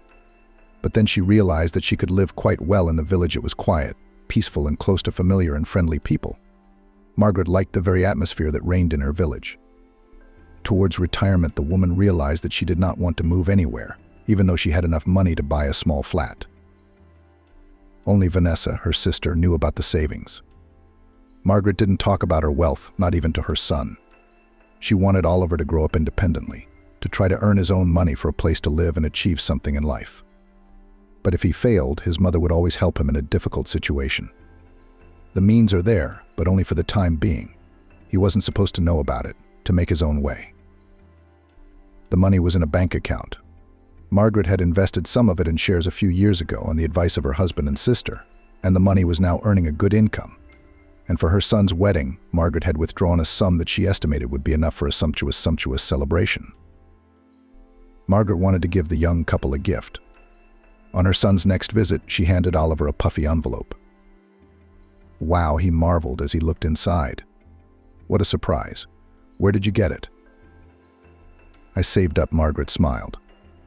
Make a holiday of it all you want. Go to a restaurant with your friends. Don't deny yourself anything. Have fun. Thank you, Oliver smiled. We'd better save that money for the flat. Why rent? You both make enough money. And a wedding is only once in a lifetime. Well, ideally, of course. I'm having trouble with my job, Oliver admitted. It's not paying much, and it's unstable out there. I could be out of the hospital. What about Julia? Doesn't she make enough money? They don't pay a waitress $1 million. It's all right, Margaret said, patting her grown-up son on the shoulder. He's all grown up, Oliver, and he's a big man himself. And his problems are just as grown-up: financial matters, family maintenance. I feel sorry for him, of course, but we all go through it. Don't worry, son. You'll finish your studies and find a better job. You're my good boy. You're so smart, handsome, and educated. Everywhere with open arms will be accepted with open arms. Oliver sighed heavily. I was expelled. How? Margaret gasped. Why? For truancy? Oliver said quietly. I had to work a lot, so I didn't get to class. I had a lot of absences. I thought I'd make it, but I couldn't. So I got expelled. That's all right, Margaret said, pulling herself together. Oliver needed support now. It wasn't the first or the last to recover and finish his studies. I don't want to finish my studies. Oliver snapped at her. I'm a grown man. I'm just sitting in the classroom, wiping my trousers. It's funny. You have to earn money, not suffer with nonsense. Margaret didn't argue with her son. He was not in the right state to realize anything, and then she would change his mind. Education is necessary for a young man, otherwise you can't build a career. The woman will definitely convey this to her adult and only child. Now you need to support him, calm him down, encourage him. Well, if you don't want a wedding, you can do what you like with that money, Margaret nodded to Oliver. Thank you, Mama. Oliver smiled happily. The money will be very useful to us now. I'm glad to help. You're all grown up and practical. Other people would be happy to spend money on a holiday, but you're thinking about the future. I have to. Oliver sighed. Her son left and Margaret stayed at home with a troubled heart. She was worried about Oliver. He hadn't finished his studies. He didn't have a proper job. He didn't have a place to live. Now he was getting married. If the children came, Oliver would have to work at unskilled labor from morning till night to provide for his family. This was not the future Margaret had dreamed of for her only child. He's a grown man. He'll sort it out, her sister Vanessa reassured her over the phone that evening. What are you worried about? You've done everything you had to do. It's up to him now. Shouldn't we give him money for a flat? Margaret consulted Vanessa. It'd be easier on the young people. At least they wouldn't have to pay rent. Let him pay, objected her elder sister. Don't even think of mentioning that money now. They'll sit on their necks and shrink from it. But they will try to get out of the situation. Maybe they'll succeed. And you can always give them the flat as a present. It's not time yet. You're right, Vanessa, you're right, Margaret agreed. Of course, said her sister, grinning. Come and visit me. Come tomorrow, we'll go to a film, sit in a cafe. You need to unwind. You're right again, Margaret smiled. I'm so lucky to have a sister like that, someone close to me who's always there to cheer me up. Oliver and Julia were married. The wedding took place in the city registry office in a modest and quiet manner. Margaret, Vanessa, and Ellie and Julia's two girlfriends attended the ceremony. Afterwards, a small group of people had a modest celebration in a cafe. They sat for a short time, made a few toasts to the newlyweds, presented them with gifts, and left. Julia had to go to her shift, and Oliver was waiting for her at work. What a wedding, Margaret said disappointedly when she and her sister were alone. The women decided to do a little shopping. Oh, come on, Vanessa said nonchalantly. Young people don't care about anything these days, as long as they lived well. Did Oliver and Julia have a good life? Margaret had no idea. Her son tried not to talk to his mother about it, and she didn't feel comfortable asking, prying into a grown man's soul. The young people came to visit occasionally. Julia behaved politely, but coldly and aloofly. Margaret noted that there seemed to be a good relationship between the young couple. Oliver's work was not going well.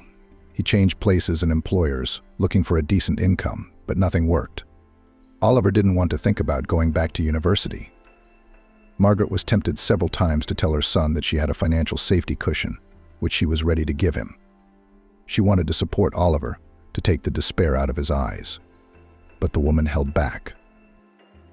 We need to let the young ones try to get back on their feet on their own. It's important. It's not like they're so needy right now. Yes, it's hard, but they're two adults who should be able to cope. But if there's a baby, then it's a different matter. Children should live in normal conditions, with calm, peaceful parents. It's been a few years. The situation in the son's family did not change. He was still looking for a job.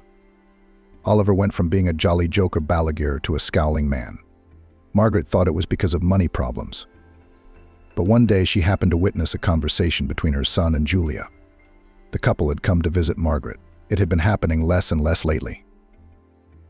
The woman went into the kitchen to take a goose roasted with apples out of the oven. When she returned with the tray in her hands, she witnessed an ugly scene. You're nothing but a worthless man. Julia looked at Oliver with dislike. You can't do anything. Rachel married Andrew. He got her a cool phone for her birthday, and they're going on holiday to the Emirates soon. And you can't even afford a spa day for the woman you love. What about a spa? We're about to be evicted from our flat for non-payment. Oliver lowered his head in silence. He had nothing to say. The young man must have felt really worthless at that moment. Margaret's heart clenched with pity for her son. Wow. Did Julia often humiliate him in this way if she couldn't help it when she visited him? And Oliver hung his head too habitually. He was not even surprised, nor did he try to defend himself. And Julia, it turned out, was a real piece of work. She pretended to be modest at first. It cost Margaret a great deal of labor to pull herself together. One must not show one's true attitude to the situation.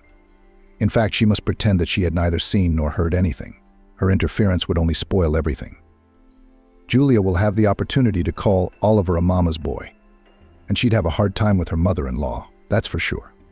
No, let them sort it out themselves, they're adults.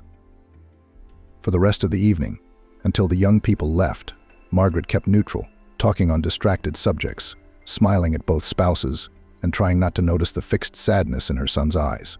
When the children left, it was obvious to Margaret. Oliver is madly in love with Julia. And it is immediately clear he is ready to turn mountains for her sake. He tries, he fights, but he fails. Largely because Oliver never finished school. And he didn't finish his studies because of Julia. He had to work hard to satisfy the demands of his beloved. Margaret twitched herself. She had to be objective. After all, it had been Oliver's choice to drop out of university and get a job. Yes, in many ways it had come out of a desire to please Julia. But it was Oliver's own decision. How can I help my son now? Margaret thought again about the money in the account. Maybe we should give it to Oliver. Let him buy a flat. It would make Julia feel better. Margaret was accustomed to consult her sister Vanessa on serious matters, so she rang her sister.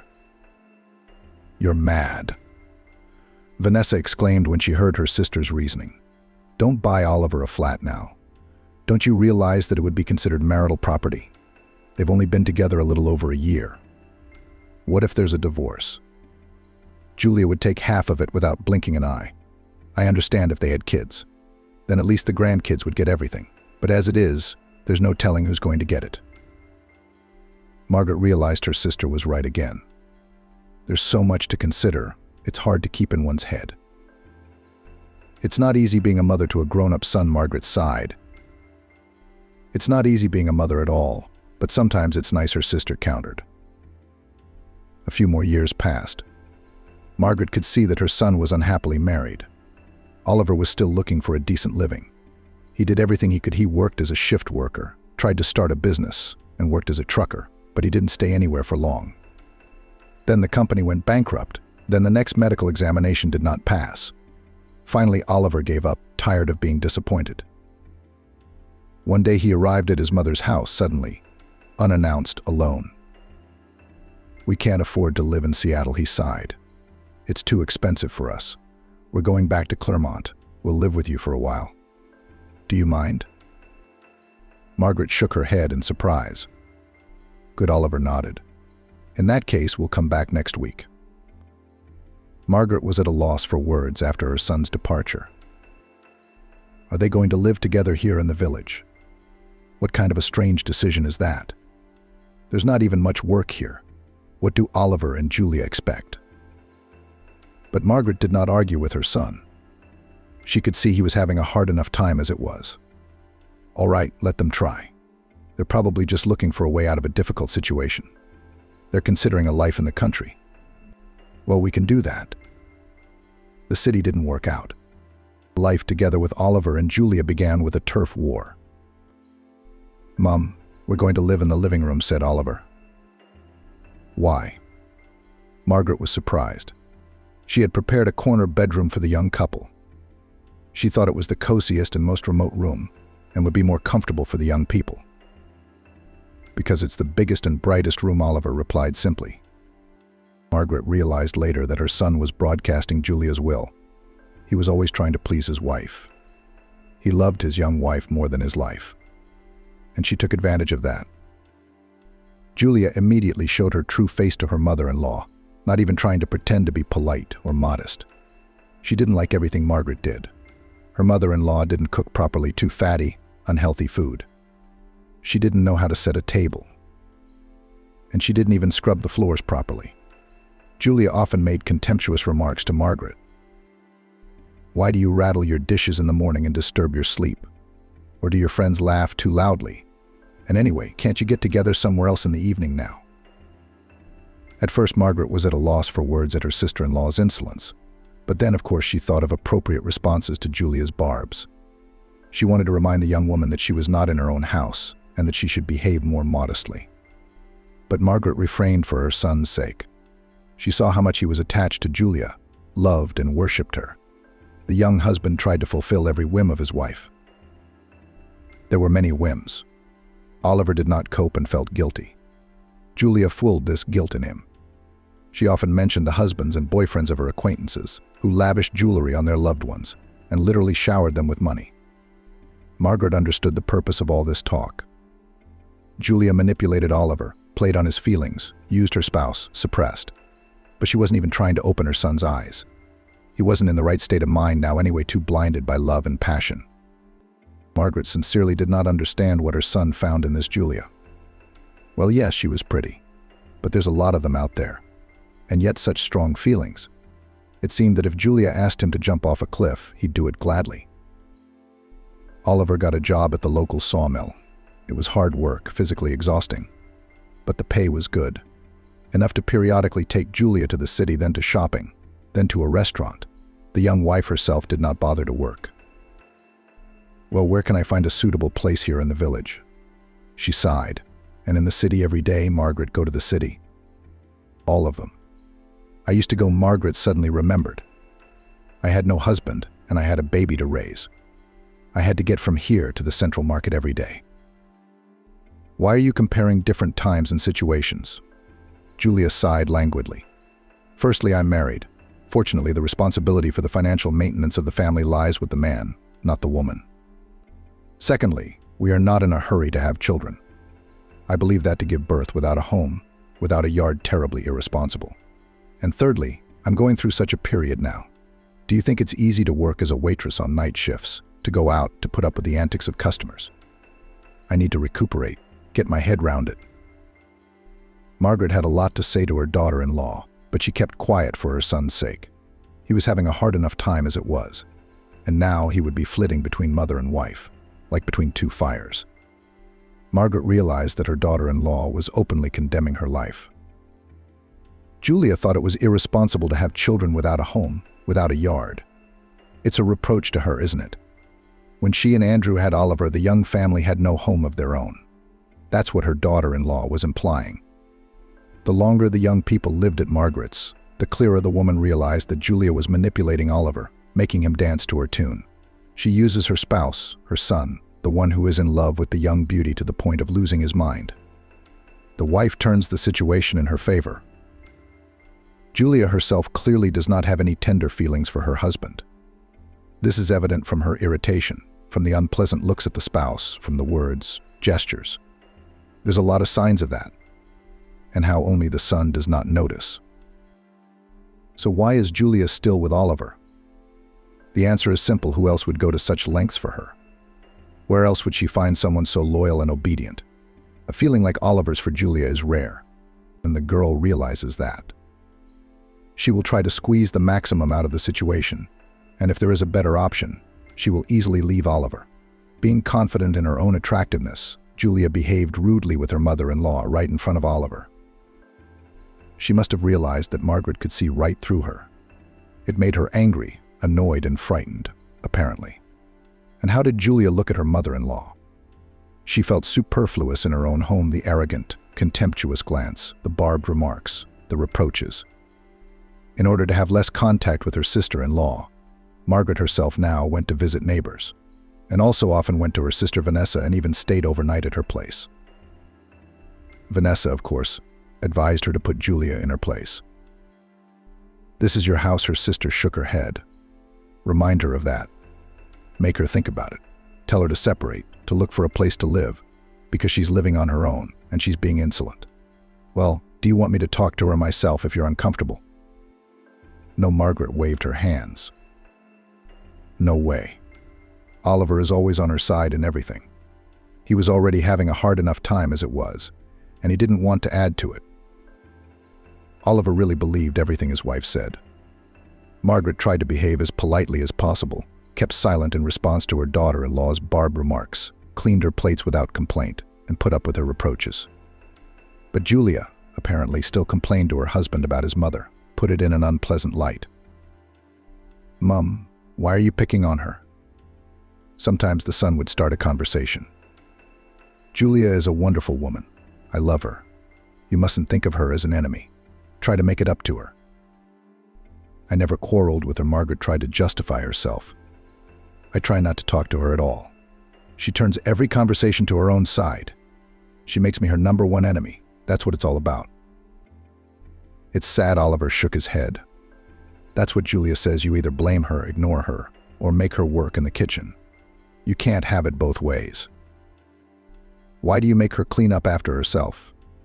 Julia's been going through a rough patch. She needs a break. I was just reminding her to put her plate away.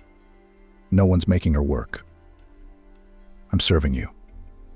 Oliver looked at her mother with a sad look, and Margaret realized it was useless. He wouldn't believe that his wonderful Julia was systematically turning her husband and mother-in-law's life into a nightmare. Maybe it will come to Oliver at some point, but certainly not now.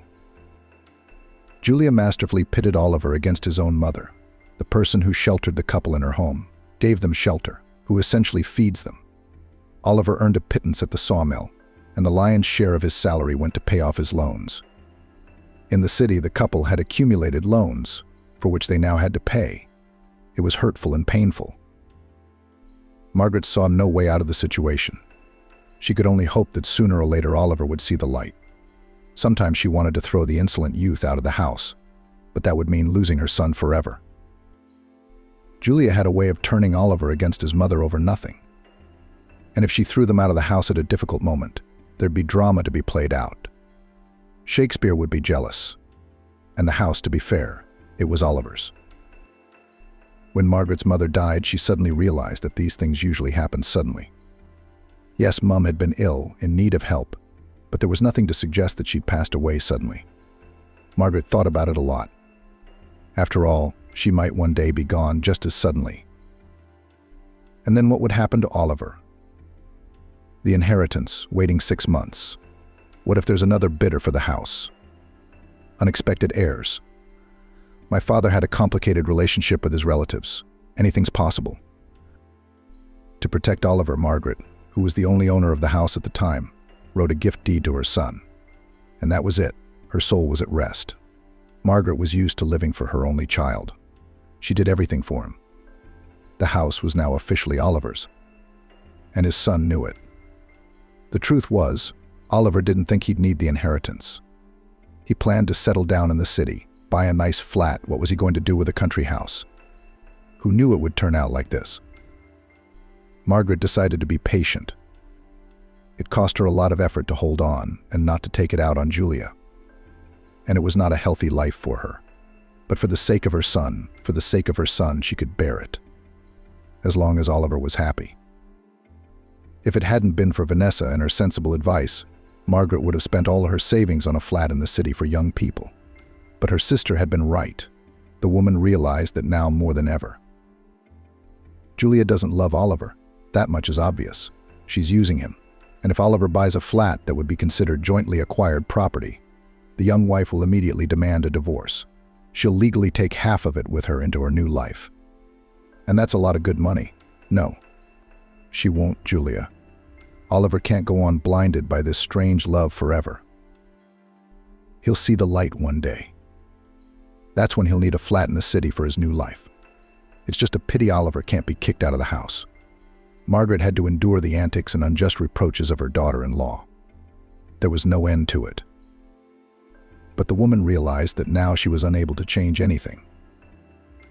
Vanessa, seeing her sister's distress, suggested that they go on holiday together. Why? To get away. She urged Margaret over the phone. We'll sunbathe on the sea, we'll swim, we'll go on excursions. It'll be great, agree. Margaret eventually gave in. She really needed a break from everything that was going on at home. Let the young people live in the village house by themselves. Julia would have to cook and clean. They're so spoiled they won't even wash a plate. She sits at home all day watching soap operas on her phone. Julia, of course, expressed her displeasure about Margaret's holiday. There's no money in the family. And some people go to resorts, she replied to Oliver's remark that his salary had been cut again. But then even the man who had angelic patience and was in love with his wife couldn't stand it. Julia, what do you care? Mum earned it. She's entitled to it. Yes, and what about my holiday? We've never been anywhere with you before. And we'll earn it, I promise. Margaret disappeared into her room without saying anything. She had no time to get into an argument with her sister-in-law. Things wouldn't pack themselves. It had been a marvelous trip. Margaret and Vanessa rented a cottage in a small village on the Black Sea. The sisters walked a lot, swam in the warm waves, sunbathed, went on a variety of excursions. Margaret once took a risk and realized an old dream, took a ride on a jet ski with a young and reckless driver. Splashing in the face, dizzying speed, endless sea surface. Margaret had never had so much fun and fear at the same time. What about the sea? Excursions. The sisters even went to discos at night and danced like in their youth. Don't despair. Thank you, Vanessa, for pulling me out. Margaret was genuinely pleased. It felt like 10 years younger. By the way, that's exactly what it looks like, Vanessa smiled. You look better, more rested. You look wonderful. And so it was. For the first time in years, Margaret liked herself. She looked fresher in the mirror, and most importantly, there was a sparkle in her eyes and life and energy in her face. Margaret felt that she had left behind all her problems, her capricious, demanding daughter-in-law, her unsettled son, her endless quarrels in the kitchen. There was a powerful reset. The woman felt strong, beautiful, and energetic. The world seemed bright and friendly. Only good things were thought of. One day the sisters stayed up late, admiring unusually large stars and bright yellow moon, which left a clear path on the sea surface. It was beautiful, Margaret said. It sure is. Vanessa agreed. It's a pity we have to go back tomorrow. I can't believe it. I like it so much here, another life, another world. And there it's all the same again. They're chasing them away. Vanessa couldn't take it anymore. They're sitting on your neck and being rude. When she waits for me, I'll come to you and put things in order. Don't. Margaret protested. It would make things worse. It won't make things worse, Vanessa grumbled. It can't get any worse than this. Good evening, fair ladies. A low, pleasant voice came from somewhere behind them. Both women flinched in surprise and turned round. In front of them stood a man, slim, trim, with elegant gray hair on his temples. He smiled charmingly and very friendly.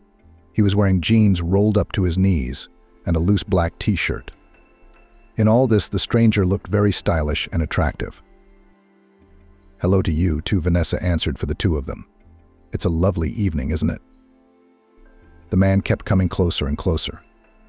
Margaret couldn't take her eyes off his smile. It made the stranger's face glow from within. The man introduced himself as Harry, said he had just arrived here today and checked into a room on the first floor of the cafe.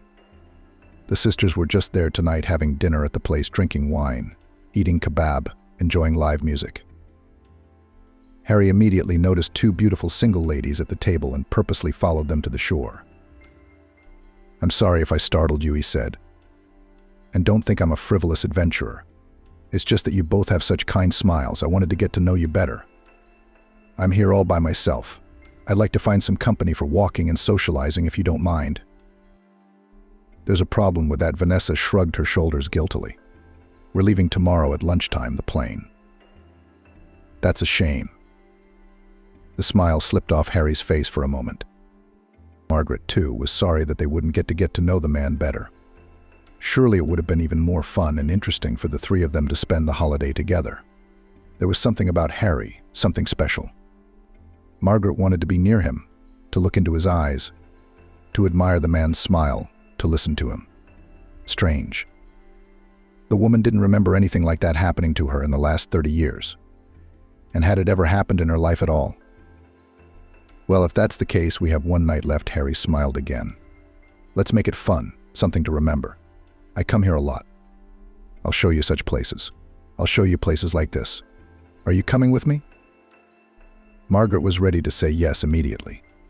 But Vanessa, cautious Vanessa, unlike her sister, did not lose her head around the charming stranger.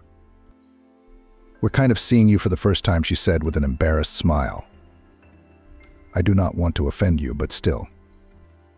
Harry slapped himself on the forehead. Of course, of course. There are all sorts of freaks and criminals out there now. Of course you're afraid I'm like that, aren't you? Let's just walk along the seafront then. There are lots of people here. I don't want to leave you. We can do that, Vanessa said cheerfully. Margaret could see that her sister was glad that Harry wasn't offended. It was a wonderful walk. The sisters and their new acquaintance chatted and laughed non-stop. It turned out that Harry lives in New York. He has his own business there, a chain of shops in California. He is often there on business, meeting with winemakers, signing contracts, making purchases, in general, developing the business. Harry also told about his personal life simply, without secrecy. He acted as if he had known Vanessa and Margaret for 100 years. "I was widowed early," he said. "My daughter was only 9 at the time. I never remarried because my daughter didn't want a stepmother in the house. And the word of an only child has always been law to Harry." "You and Margaret are alike in that," Vanessa said. "She lives only with her son too, and she puts up with a lot for his sake, allows him everything." Yes, Harry looked at Margaret with interest and met her eyes. The woman's eyes flashed like they had when she was young. She even felt hot. "That's a waste," Harry continued. "Years later, I realized it wasn't right. My daughter grew up to be a spoilt brat, but she's doing well now. She's found a husband who tolerates her whims as well as I do, and they live peacefully. Abroad, unfortunately. They've gone to a warm place. So I'm all alone. I have a job, friends. But still, after my daughter's departure, the house and my soul feel empty." The Trinity partied till the morning. It felt like they were back in their youth. Harry was clearly sympathetic to Margaret. He tried to make her like him. From time to time he took her hand, as if by accident. And once he gave her a gentle, brief hug around the waist. But Margaret wanted that moment to last forever.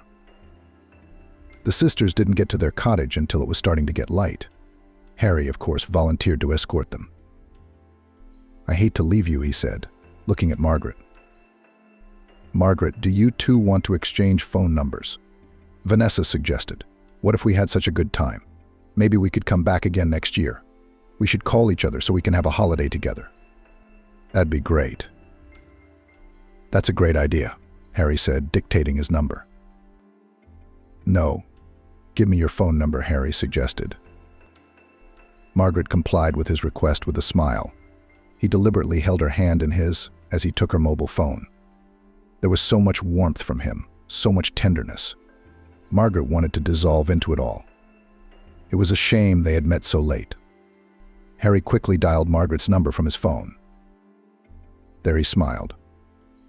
"Now that we've exchanged numbers, we won't lose each other. That's great." Margaret nodded. She realized that this phone exchange meant nothing, and the fairy tale that had almost begun would never really begin, because there was no tomorrow. Tonight she and Vanessa would fly home, and there would be a cramped village house, a disgruntled daughter-in-law, a disengaged son. And the problems hadn't gone anywhere while she'd been away. Harry, Margaret thought. "Well, Harry, today he walked with us. Tomorrow he'll find someone else. Such a man, he's not for me. He's too handsome, too successful, too wonderful. I can't have a man like that." It's sad, of course, but it's the truth of life. "And how did he look at you?" Vanessa smiled when the sisters were alone. "I wish someone would look at me with admiration someday. Just once." "Come on," Margaret said with a smile. She knew she would think of Harry often now, his soft voice, his delightful manners, his beautiful eyes. And let that man forget about her the very next day. It would make no difference. Margaret did not reach her home until evening. She and Vanessa had had a couple of hours' nap before the flight. But still Margaret felt tired and broken after the sleepless night, the flight, and the acclimatization. The gate was unlocked. Oliver must have forgotten to lock the gate when he got home from work. "Oh, he's been tired lately," Margaret thought. "And then Julia doesn't know what she's been feeding her husband while I've been away." It was hard to imagine Julia cooking borscht for her husband. The windows of the house were wide open. From inside, the television was blaring the evening news. Margaret was about to enter the house with a smile when she heard Julia's voice. She was obviously in the kitchen. How? She was reprimanding someone, obviously Oliver. "Very simple. She'll be here in a minute. So what? We won't send her to Maggie's for milk. And while she's walking round, we'll put her stuff outside. It's a piece of cake." "It's been agreed 100 times," Julia argued. "What are you worried about?" "Isn't that too harsh?" Oliver asked in an uncertain voice. She's my mother after all, and this is her house. It's not hers. It's yours, Julia argued. You showed me the deed of gift. If that's the case, why should I put up with her here? I mean, she's been bugging me about this and that.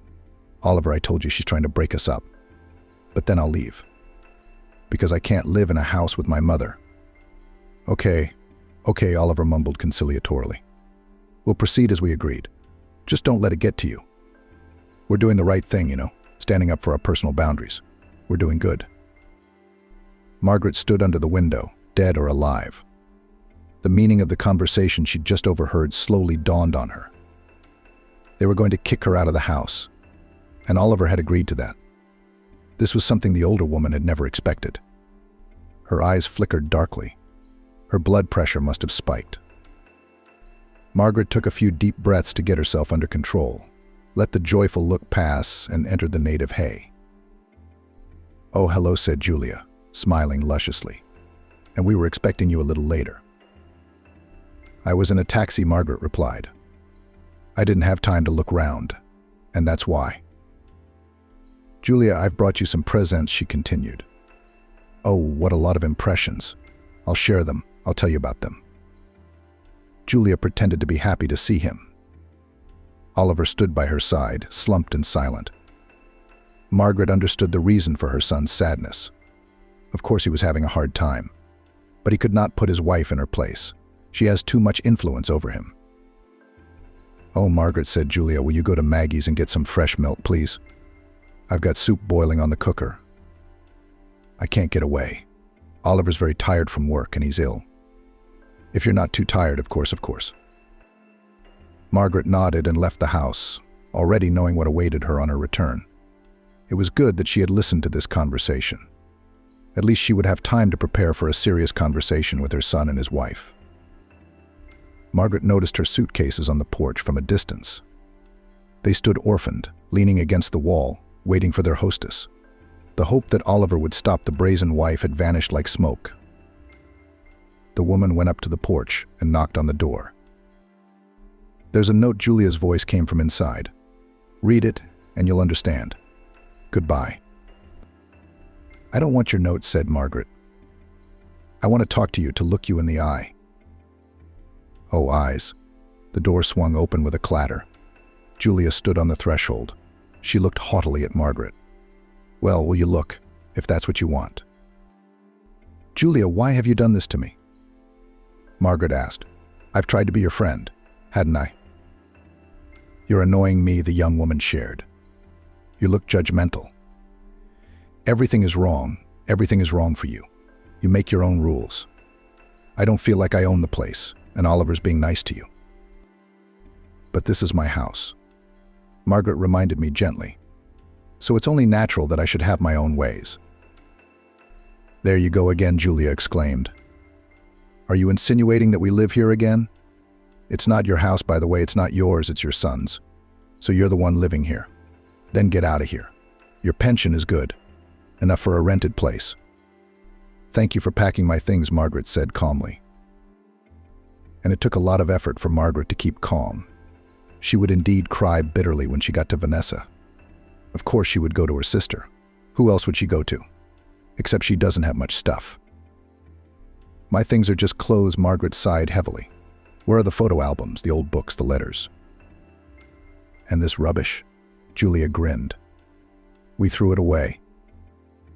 "How?" Margaret gasped. She felt as if she'd been punched in the solar plexus. "It was my family history. Old photographs, letters from Andrew and my parents, postcards, diaries Vanessa and I kept when we were young. Ellie and Oliver's first drawings. All of it carefully stored in boxes and folders, neatly arranged on the shelves of a rack in my bedroom. Was there nothing left?"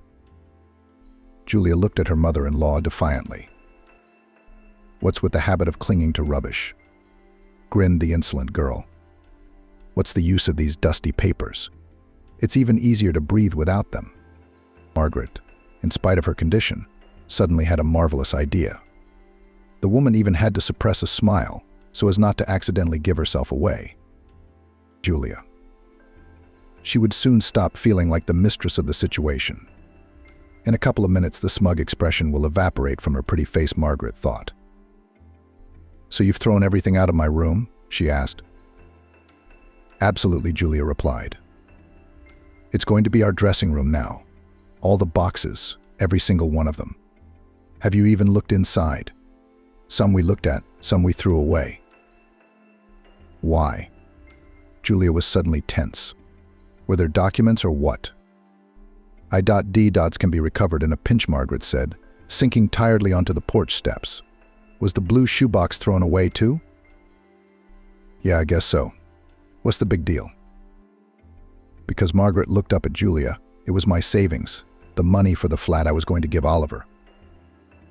The words had an incredible effect. Julia was stunned, pale. She opened and closed her mouth a couple of times, trying to say something. Then she sank helplessly to the steps beside Margaret. Why didn't you tell me? She almost whispered. Margaret was pleased with the effect of the phrase. She did not keep any money in any blue shoebox. It was just sitting there in the account, slowly building up. But Julia needed to be taught a lesson for all the bad things she'd done to her and Oliver. How did I know you'd decide to throw my things out of the house? Margaret said, stubbornly playing the part of a confused, bewildered old woman. I never imagined such a thing. Julia shook her head as if she had woken from a dream. Her eyes lit up with eagerness for action. You will tell me everything in detail, she asked. What did the box look like? What shade of blue was it? Was it large or small? Margaret answered, trying not to confuse her statements, lest the situation get out of hand. Oliver had stayed home the whole time. Didn't even stick his nose out on the porch. He was probably ashamed that he'd gone along with his wife and kicked his mother out of the house. But he couldn't turn against his wife either. He loved her too much, which Julia took advantage of. Having answered all Julia's questions, Margaret headed for the bus stop. Come on, stay, her daughter-in-law said. She needed her mother-in-law now to help her in her search. The young woman was determined to find the box, even in a landfill, even at the end of the world, and Margaret could help her. She knew what the receptacle of a large sum of money looked like. Why should she? Margaret was a little surprised. How so? Why should we look for the box of money together? You do care about your savings, don't you? That's what it is. Margaret smiled. That's where you're wrong. I don't care what happens to that money. I was going to give it to you anyway. If you find it, take it. Margaret walked down her home street and felt Julia's eyes on her. Her sister-in-law was shocked that she had thrown away so much money with her own hands. Yes, but now Julia would dig her nose into the ground to bring that wealth home. Greedy Julia doesn't realize Margaret's money is in a bank account. Her mother-in-law is not so inexperienced as to keep such funds in a box. Before heading to the bus stop, Margaret stopped by to see Jen, a neighbor. She had once been friends with her mother Maggie, a firm friendship, but now Maggie was sadly no longer alive. Margaret still had a good relationship with Jen, though. She needed someone in the village, someone to tell her what was going on, to keep an eye on Julia. And Jen was the perfect person to be that informant. The woman had been exasperated at first, listening to Margaret's story. She couldn't understand how it was possible to do that to a man who let his daughter-in-law and son into the house when they were in a difficult situation. And then, having learnt the full story, Jen laughed loudly and merrily. Oh, Aunt Margaret, you've got to be kidding. You should have rubbed her nose in it like that. You've got that right, haven't you? I'd like to know how they're doing, Margaret smiled. How are they living? How's the search going? Something tells me this story will open Oliver's eyes to his wife. That's too bad, Jan shook her head. I didn't think he'd be so weak-willed. Love is evil, Margaret sighed. Jen had hit a sore spot in her heart. Of course, I've been looking after them, and I've kept my son involved. Do you know how quick he is? Peckinpah. Jen's son had just turned 14. He's been using his phone to film content for his channel. And once again, he's got a few things to go on. When Margaret was done with her chores, she went to see her sister Vanessa. She would not abandon her, would listen to her, support her, pity her. It was good to have such a person. A fortnight had passed since the evening of Margaret's return from the resort. It was a short time, but a lot had happened in that time. Firstly, Margaret's plan had worked. Julia was hooked. She found out where the rubbish from their village was taken, found the dump, and now she traveled there every day as if it were her job. Thankfully, the girl didn't work anywhere and had plenty of free time. Julia's trips to the dump were regularly reported to Margaret by phone by Jen. She proved to be an excellent liaison. Oh, Aunt Margaret. What a circus. She goes to the bus stop first thing in the morning like a bayonet. She's like a tourist. She's got a huge rucksack on her shoulders, overalls, gloves, bags. Everything is serious. And in the evening she comes back tired, upset, angry. She smells like a motherfucker. Animals scatter. People cringe. What a circus. The stories of Julia's hikes were not the only ones. Peckin, Jen's son, sometimes followed Julia, traveling with the boys to the dumps and filming videos of the young woman's persistent digging through mountains of rubbish. Margaret watched these videos on Peckin's channel. Julia scrupulously, day after day, combed through the dump, not missing a single square meter. It looked comical, of course. But Margaret was already feeling a little sorry for her sister-in-law, almost ex-sister-in-law. Oliver had filed for divorce. First, Margaret had heard from the neighbors that Oliver had left home. Then the son called his mother, apologized, repented, and told her he was divorcing Julia. She had turned me away with her obsession with money, her boorishness, her greed. We're splitting up, Mum. I can't go on with her. She must be crazy. Julia can stay at our house for a while. I've given her a week because she has nowhere to go. Julia keeps hoping to find money.